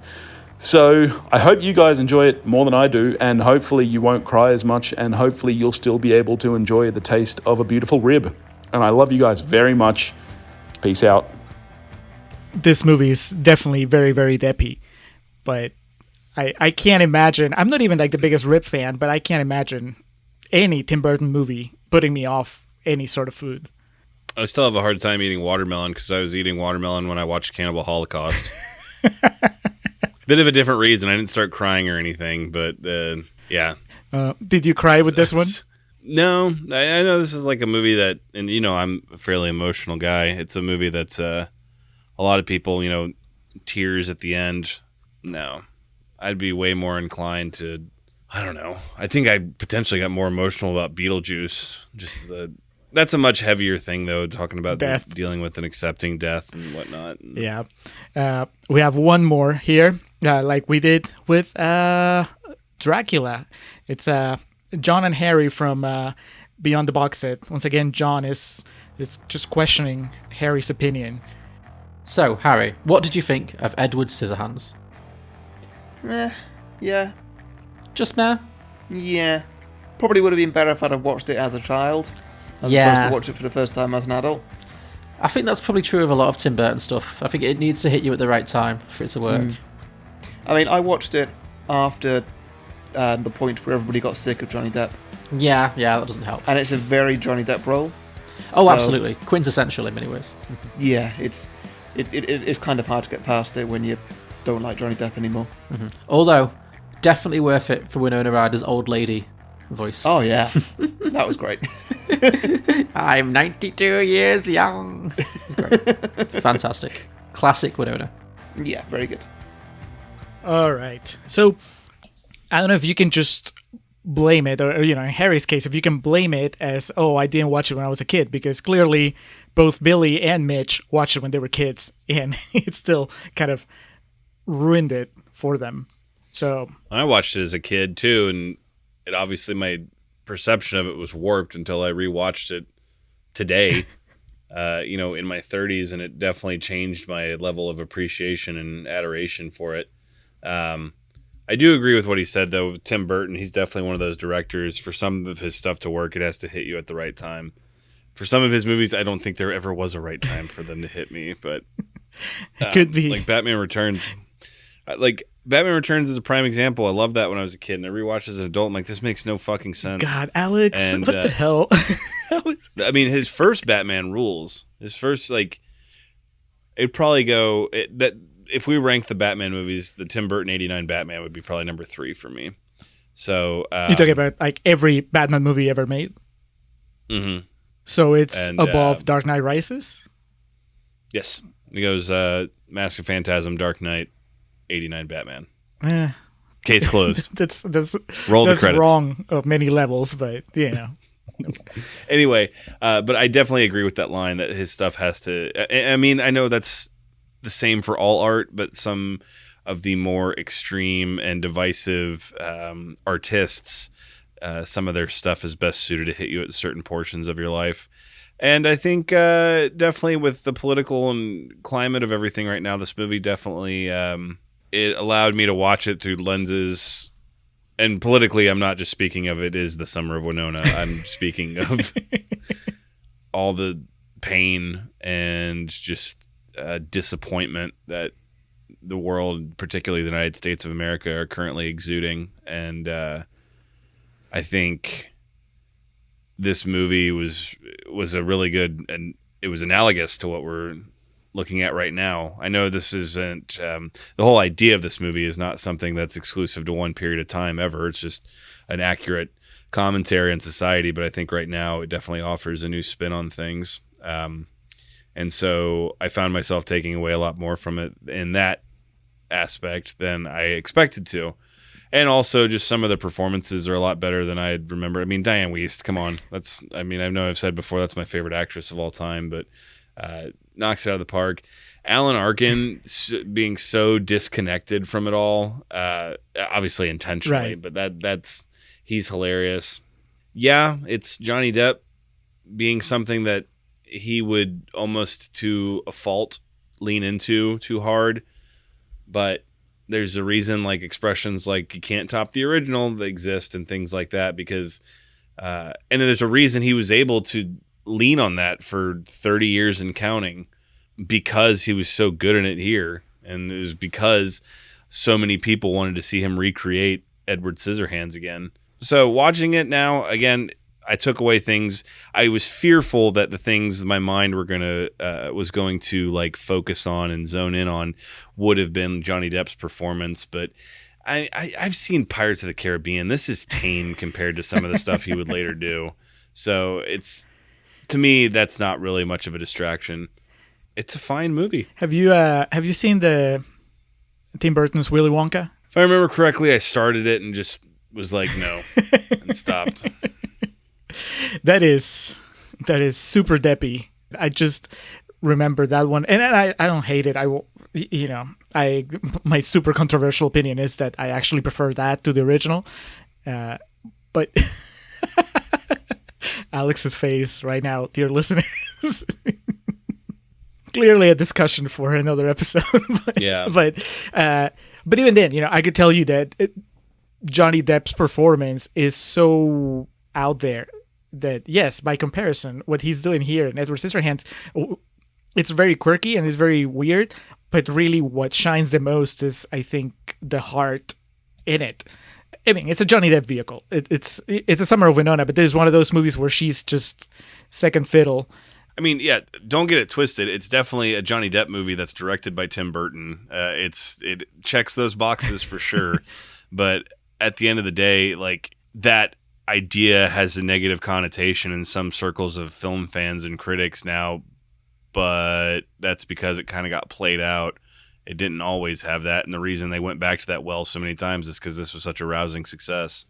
And you would think, because it was the genesis of this whole thing, that it would be the most like kitschy and the most cliche, and it's definitely the tamest I've seen of their collabs. Yeah. I think the reason I went to Willy Wonka is because in that movie, Johnny Depp is doing sort of a similar man-child approach. He's a kid, and he's just looking at everything through the eyes of a kid almost, discovering things, and his reactions are very childlike, very innocent. And Willy Wonka has sort of an element of that, where he's just very, he can be very childish and very just childlike.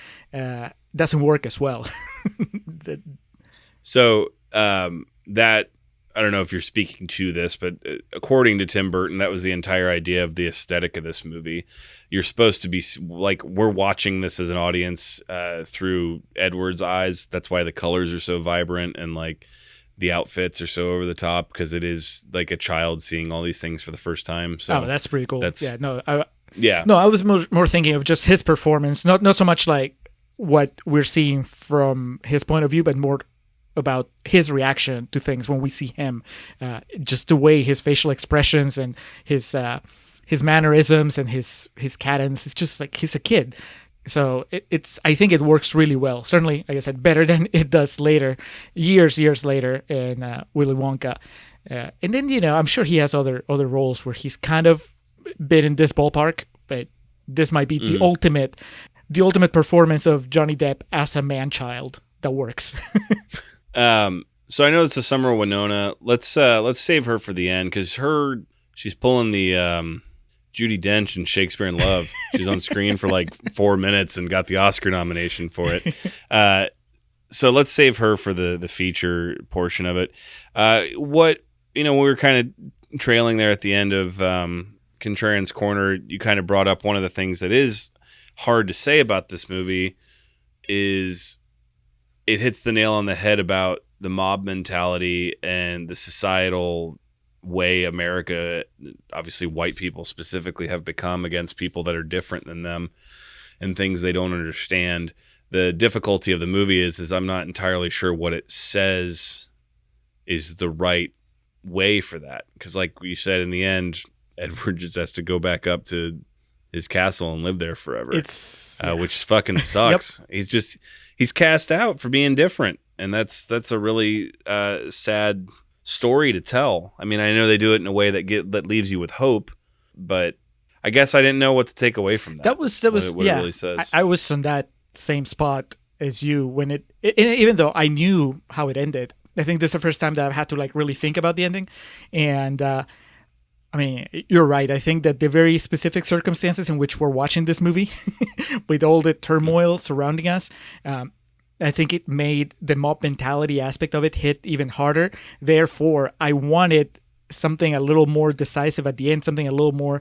I don't need it to be a happy ending. I don't need it to be uplifting, but I wanted it to say something, even if it's going to be a tragic ending where he is out there, this is kind of unfair because, they made the movie they wanted to make and whatever, but the fact that Winona Ryder seems to be at peace with the way things ended bothers me. The way that she's telling this bedside story to her grandkid and just kind of telling her, no, it's okay because he's making snow for us. It just feels like that's really horrible. You took this innocent creature, you put him through this just tornado of experiences in 2 weeks, 3 weeks, however long he's in that town. And then you basically drove him to the point where he ends up killing Anthony Michael Hall, and that's not entirely on him. It's like you could say that they pushed him to that scenario. This is just a guy that was not fully functional. They kind of threw him on the fast lane of socializing. And so I was writing my notes for Contrarians Corner, and I was like, that's a pretty good point to make as far as the negative, but it's also a very true one, which is just, what are you saying about the way society treats outcasts? Yes, we agree. This is wrong, and I think that most people watching, I don't know, I can't imagine anybody watching the movie and going like, "Well, he had it coming," or "This is right." But I wish that there was more to that. I wish that there was at least the acknowledgement that they also failed him. It's not that the town failed him, and then Diane Wiest, Alan Arkin, and Winona Ryder are kind of like, "Well, what else could we do?" Well, you could have fought a little harder, or you could at least seem like acknowledge that it really sucks what happened, instead of turning it into this sort of fairy tale with a bittersweet ending.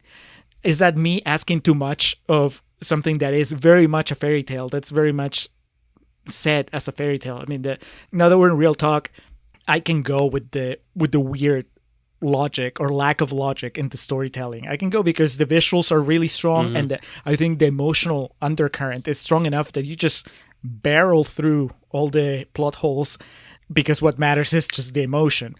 But I was really surprised with how much the scenes with Johnny Depp and Vincent Price worked for me. Like they seem so silly. And like it seemed that's like the premise of an SNL skit. Is like, someone is Johnny Depp and Vincent Price making cookies together. But it's really good. It's really like, it sucks, and it plays into the ending too. That whole thing about when he's getting at the hands, but then they fall apart as Vincent Price dies and whatnot. But yeah, it's weird, and it's. I'm curious if some of these things we're talking about. Obviously, again, certain current climate plays into some of our thought process, but reading an interview with Tim Burton, he based it off, I don't know if he was when he was a little kid or high school or what it was, but he just felt like in a certain point of his life, he just kind of drove everyone away that got near him. And that's kind of what he based the idea of this character off of. But I think there's more to it than that also. And the things you're saying about like that this was the people's fault too. But and then that whole idea of the things, at any point, Winona Ryder could have just told people what actually happened, and like could have told, hey, Jim made Edward, he tricked him, he used me, and I used him to, breaking into his parents' house.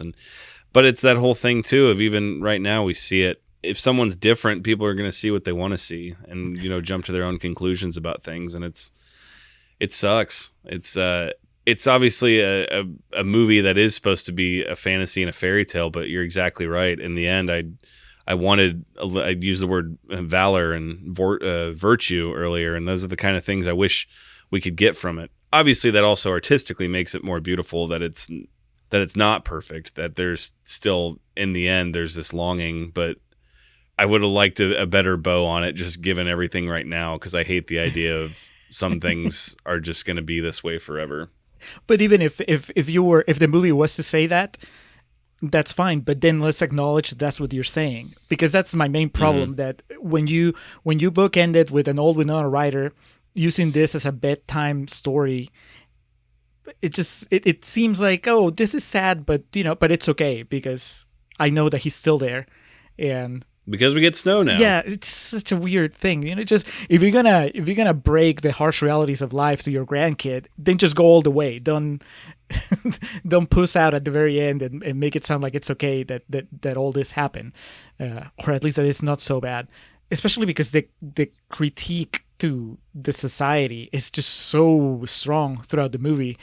Again, we're maybe overly sensitive right now, and that's why it felt that way. But underneath all the comedy, I was just, man, these are all horrible people.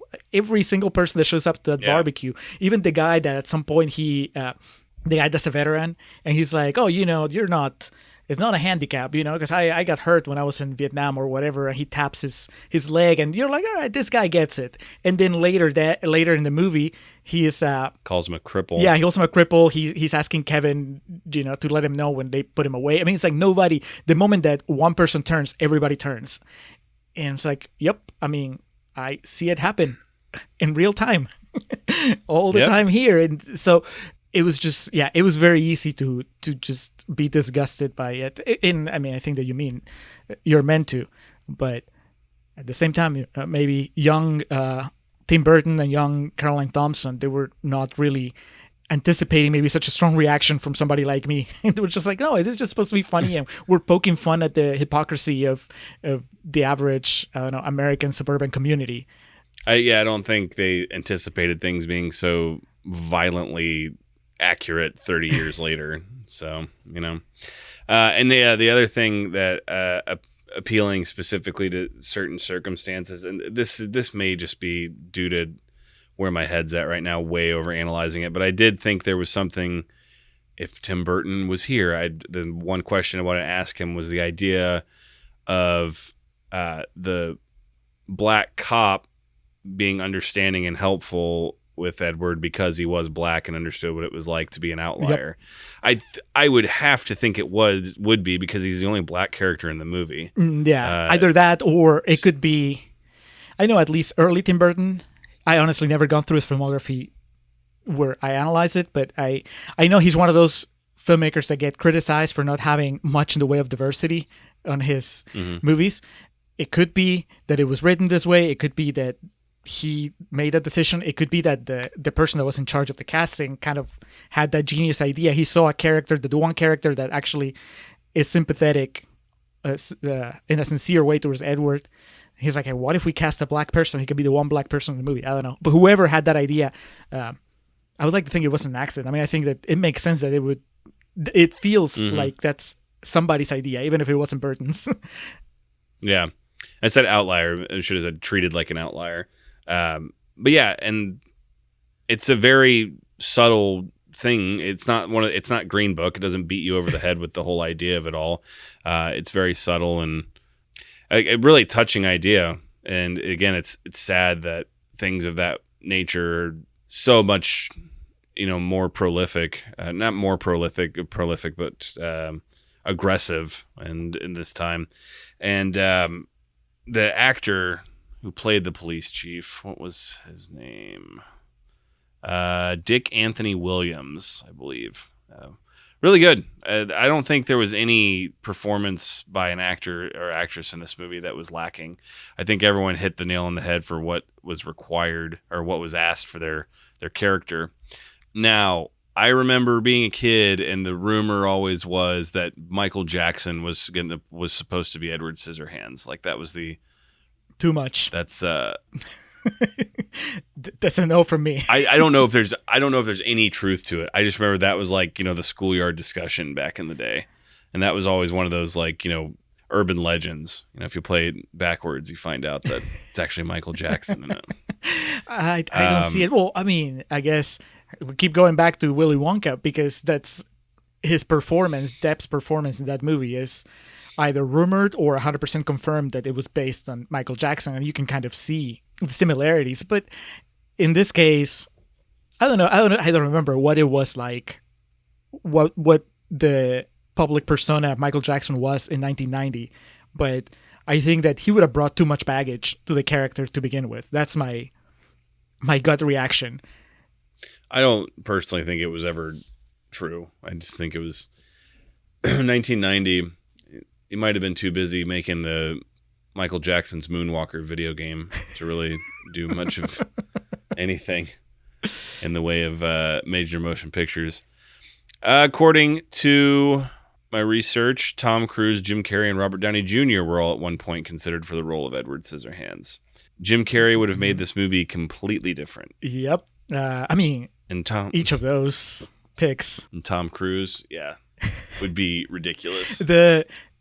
It would be weird. Especially the part where Diane Weiss would be a full foot taller than him.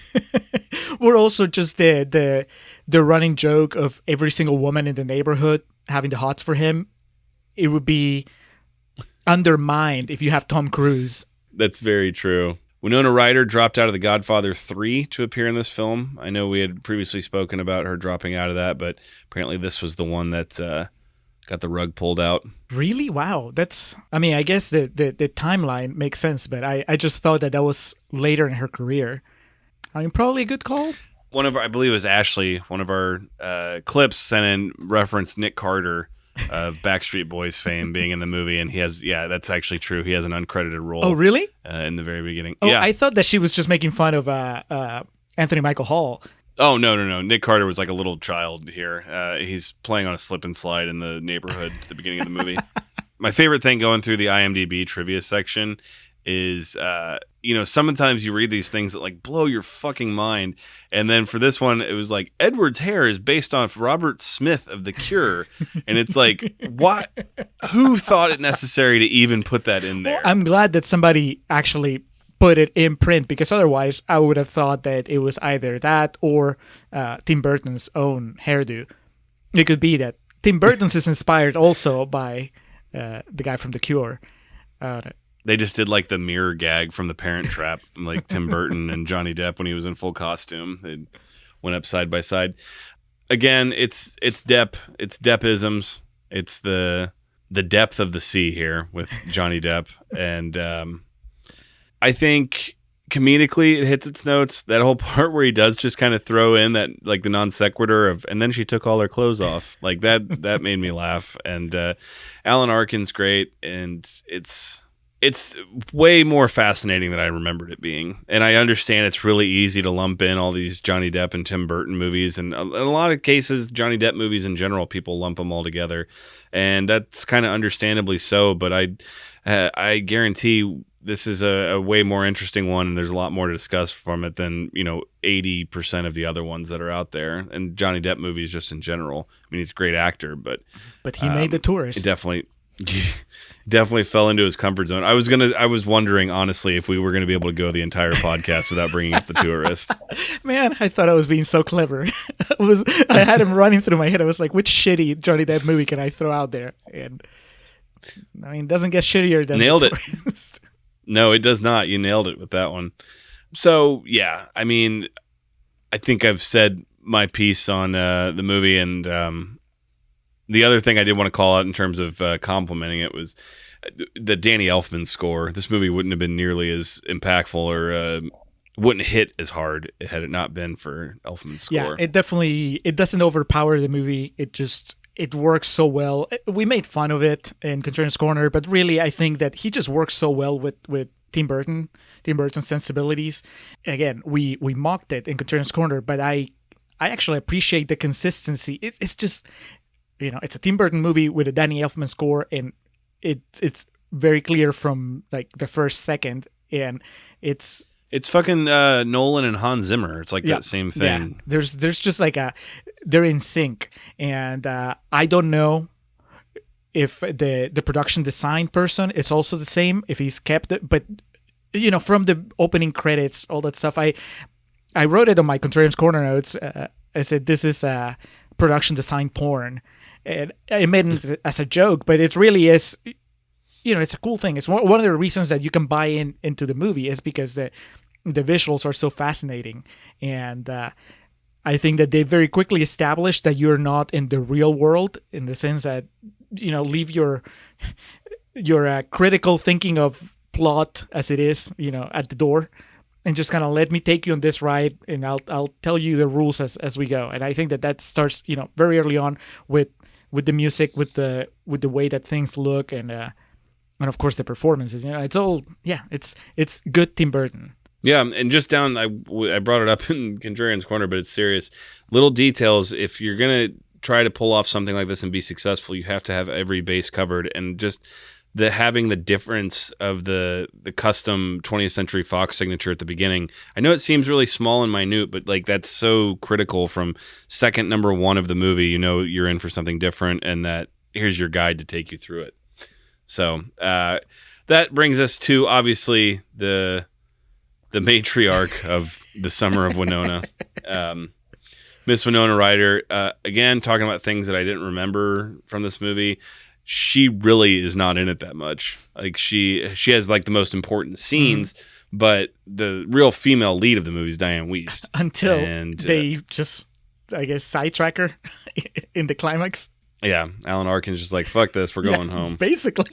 Yeah, the fucking old lady stuff's fine. It's easy to parody and joke about, but again, A+ for me because it was practical effects, which I'm all about. We've seen much worse.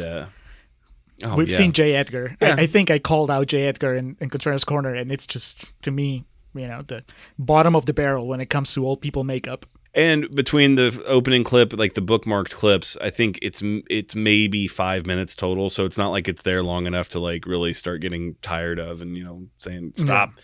But her performance in the movie, I'm not going to say it's my favorite of hers we've done so far, but it's very, you want to talk about relatable, just being that dumb high school kid, but that struggle of knowing what's right and, doing it, not doing it, peer pressuring, that type of stuff. I mean, her character is really relatable.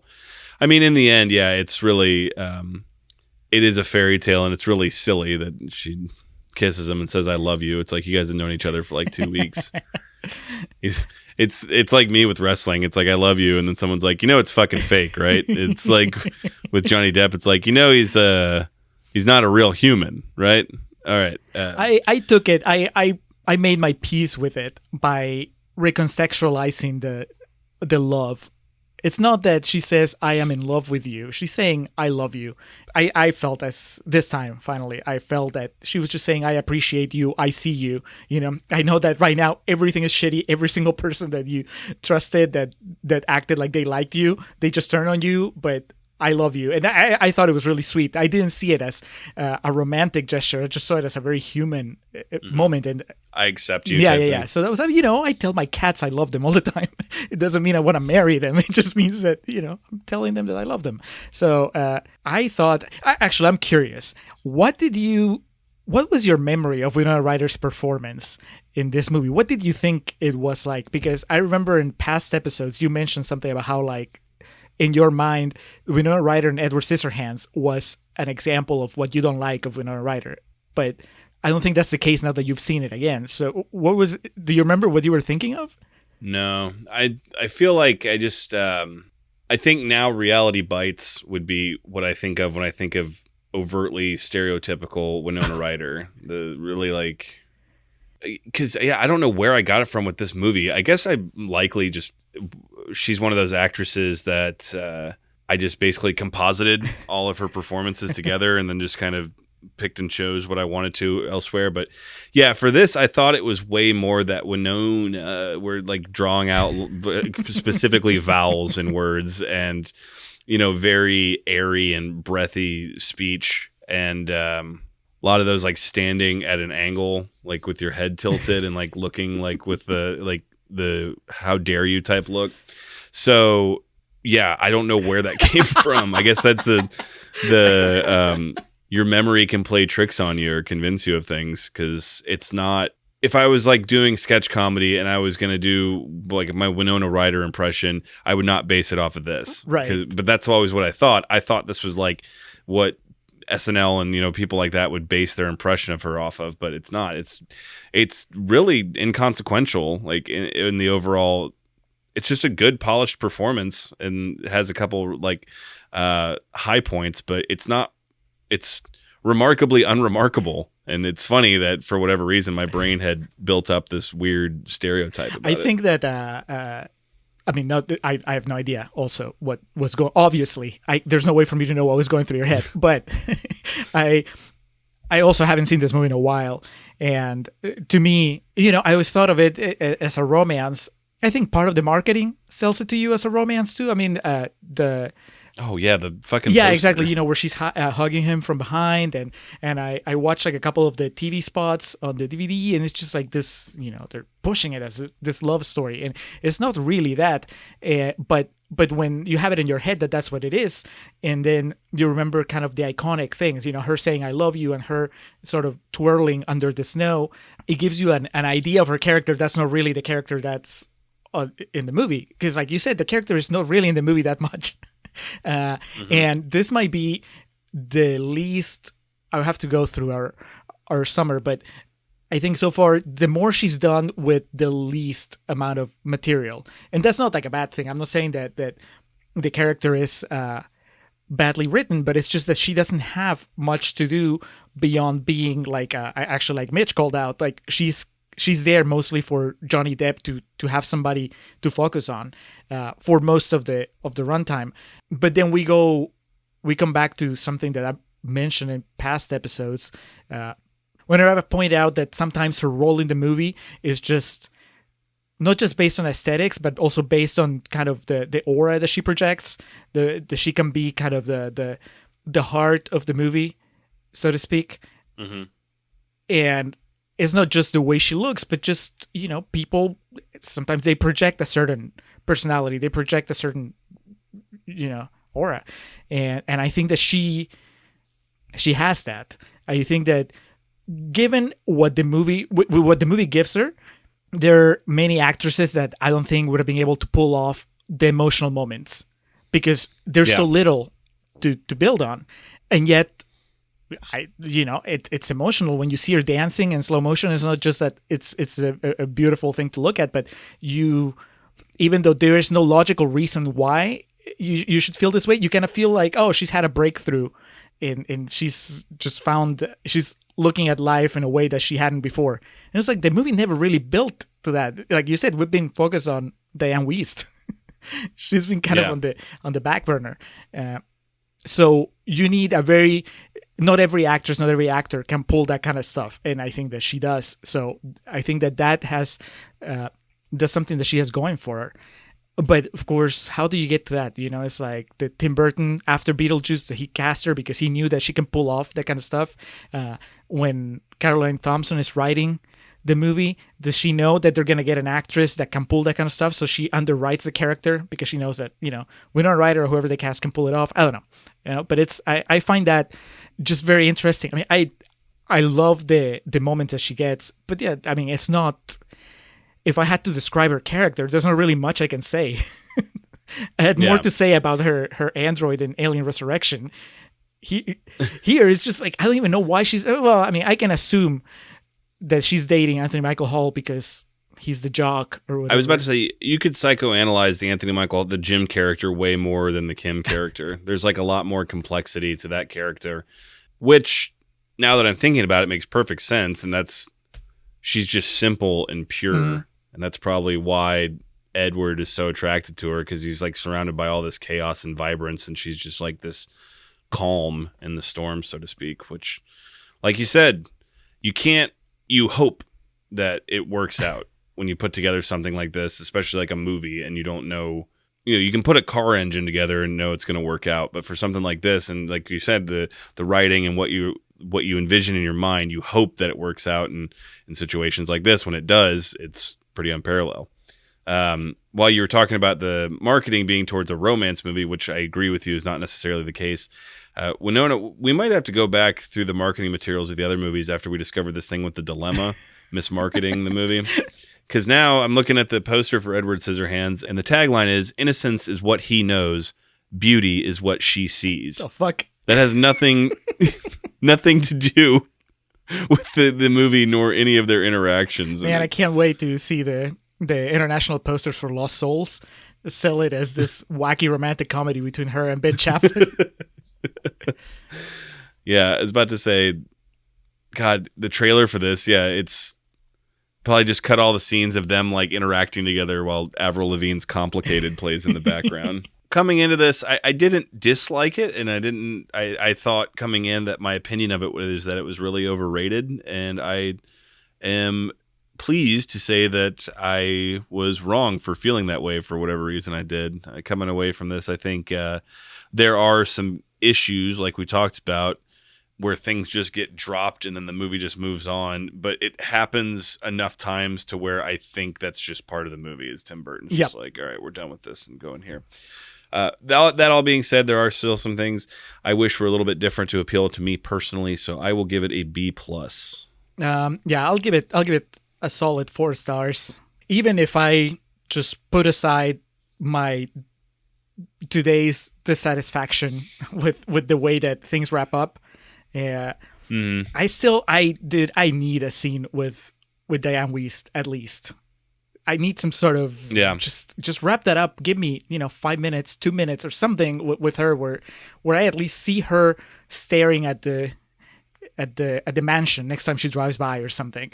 Because she's she was our entry point. She was half the movie. She was his mom. Yeah, half the movie. It's her relationship with Edward, and that just gets dropped in the climax. And yet, with all that, it's still worked really well. I asked you if you cried. I didn't cry, but I was like, oh, this is the kind of movie that this is where they push that button. I know exactly when Billy cried. So, 4 stars. I did cry over the weekend watching Sting and Puff Daddy and Faith Evans perform "I'll Be Missing You" at the 1997 Video Music Awards. Is that the performance where Sting is on one? It's kind of like at the front of stage with the spotlight on him. Everything else is dark, and then Diddy comes out in a white suit, dancing in the background. While Sting's singing. Yeah. Oh, dude, I'm not kidding. Like that thing gets me verklempt. Like seriously, it's so awesome. Yeah, I remember. So double feature, Edward Scissorhands, and then hop on YouTube and watch Sting and Puff Daddy perform "I'll Be Missing You" at the 1997 Video Music Awards. That was we known as Jam. Yeah, yeah.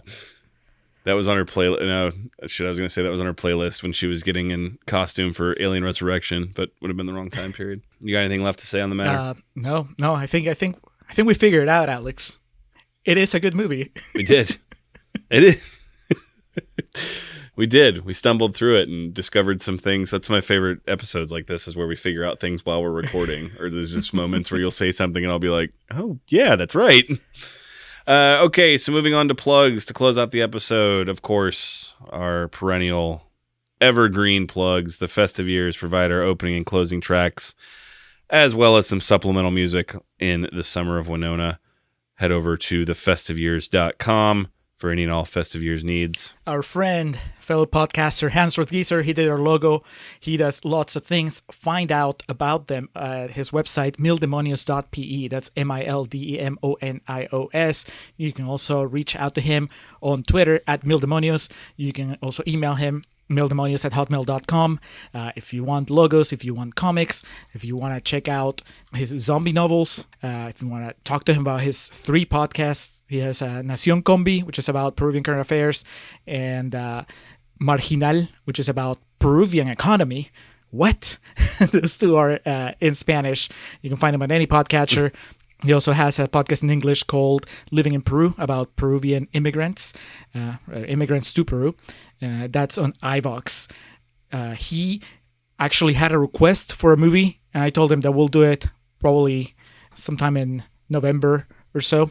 There's a Doctor Who movie that's, I guess it was sort of supposed to be a transition from British Doctor Who to American Doctor Who, and he says it's very poorly regarded, so he asked to do it, and he's kind of like doing a little reworking of our seasonal logo. So it's like, sure, that sounds like a fair trade. Hell yeah. You're going to do little things for our tomato logo. The least we can do is watch a bad Doctor Who movie and make it sound good. So be on the lookout for that. You got it, Hans. Yeah. And also thank you to Zoe Perez, the operator of our social media, specifically our Instagram account. Makes a lot of fun, interactive things for y'all to do. She's much better at it than Julio or I would be. So, Zoe, we do appreciate your help and contributions to building the Contrarian Empire. As far as plugs, like I was telling Julio before we recorded, I need to start writing down movies I watch, because at this point, with working from home and the way everything is, I'm just constantly watching stuff or reading or going through something. So I just need to start doing a better job of making an actual checklist, not just a mental one. But I'll just say there's a show on Netflix called Ugly Delicious. It's a new show. I think it's got 2 seasons, but they both dropped this year, so it's fairly new. It is a documentary series on food, and I know food shows are most of the time really light and easy to process, but these are like hour-long episodes each, and they're actual like documentaries on food. The guy who hosts it is a chef, and he and his friends will travel to different parts of the world, and basically, like, for example, the episodes focus on one thing. So like there's an episode on pizza, and they travel to the different parts of the country and explain what the origins of the pizza are there, what they mean to the country, why it's structured the way it is. There's a whole episode on steak that's awesome, that like explains the socioeconomic ideas behind why people get their steaks rare, and why some people, like in poor communities, will have their steaks well done and that type of stuff. And it's just endlessly fascinating. And then from time to time, there's just these random cameos from celebrities. Like, it's not even like they build up to it. It's just like they'll be talking about something, and then in the next scene they're in Tokyo, and for some reason Aziz Ansari is there. So it's just like, does it make you hungry? Is it the kind of show that makes you hungry? I mean, some of it, but that's just inevitable. It's not like a Burger King commercial where it's like close-ups on the cheese slowly melting over the meat or something like that. It's just interesting. I put it on because I was just like, oh, this will just be good background noise. It's because it's like the British Bake Off or something, very light and easy to process. And then like I started getting really into it, and it's just like certain parts of it are emotional because you talk to people, they've been doing it, that's been their family for 5 generations and shit. And yeah, it's one of the better shows about food I've watched recently. And I've cooked so much during quarantine that it's definitely something I'm getting into. My mom got me Action Bronson's cookbook for my birthday, so that's awesome. I'm definitely looking forward to breaking that out. Yeah. So Ugly Delicious on Netflix, easy undertaking. It's not like I'm telling you to watch The Sopranos in one weekend. All right, so I have 2 plugs. The first one has a promo. There's another set of podcasting friends, the guys from the Online Warriors podcast, which is podcast about entertainment, but mostly, at least I always feel that they're mostly video game focused. And with my renewed love for video gaming as of recent times, it's just half the time they're talking about things I don't even know, but it's three hosts, and they're just a lot of fun to hear them talking. Sometimes it just works when you have like a group of people and you can tell that they're having fun and they know each other, and I just enjoy listening to them talk about games that I didn't even know existed. So and then they'll talk a little bit about movies and other stuff, TV. But anyway, here's their promo. Hey everybody, this is Nerd Bomber here, one of the co-hosts of the Online Warriors podcast. Our weekly podcast started as a way for 3 friends to keep in touch and discuss their passion for movies, gaming, technology, and entertainment. And since then, we've grown into a fantastic online community. Every Wednesday, we release a new episode discussing the latest nerdy news, and then we go hands-on with our weekly adventures and a fun trivia show. Sound interesting? Check us out on every podcast platform, including Spotify and Apple Podcasts, or hit us up at onlinewarriorspodcast.com. So yeah, check them out. Been trying to get them to record a clip for the Summer of Winona. I don't know if they'll get to it, but I'm going to see if there's any video games based on any of the movies we've done or are going to do, and see if maybe they could just offer any insight. God, to that. The Homefront video game would be amazing. But it would be one of those where like one person in it wouldn't sign over their likeness. So like the Jason Statham character would be like some Asian dude that they just had to recast. Anyway, my second plug is I sent you pictures. I posted them on Twitter too. I went Friday, so it was the day before Independence Day, our one excursion out. We went to drive-in and we watched Grease. And long-time listeners of the show have heard me talk about Grease before. And if you've been paying attention, you've maybe have seen my slight transformation into somebody that actually doesn't mind Grease, from being someone who thought Grease was the worst.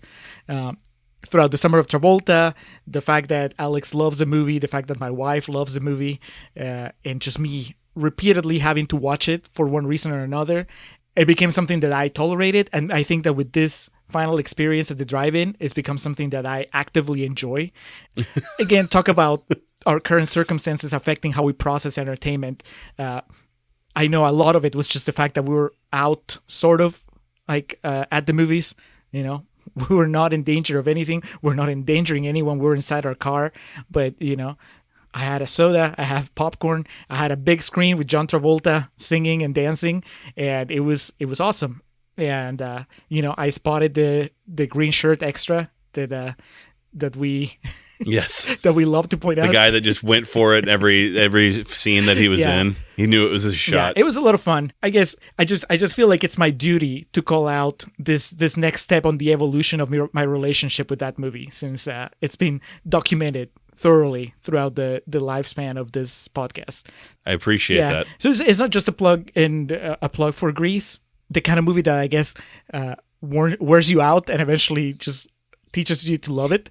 It's a battle of attrition. No, I think that actually you need somebody like you and like my wife to constantly point out to you the things that are good about it so that you can get past whatever bothers you. But also just, I guess the real plug is for drive-ins, which I think are a great alternative right now. I know that... I hope they make a comeback. I know there are a lot of people that are just... we were talking about this before we started recording, just people that are just going insane at home. And I'm not one of them, but I completely understand there are people that are a lot more extroverted than me and that just need to get out. And I think the drive-ins are a good option. And they seem to be acknowledging that this is a good time for them because it feels to me like they're trying to diversify the movies that they play as much as possible. So it was fun. It was a good time. What Julio left out was his car broke down when he was there, and he called me, and I said, "What's up?" And he said, "Stranded at the drive-in, labeled a fool." All right, so that concludes Edward Scissorhands. Which one's next? Is it Homefront? No, next is our July bonus episode, and that would be The Crucible. Okay. Do you know anything? No, I know nothing about The Crucible. Daniel Day-Lewis, Winona Ryder, and Joan Allen.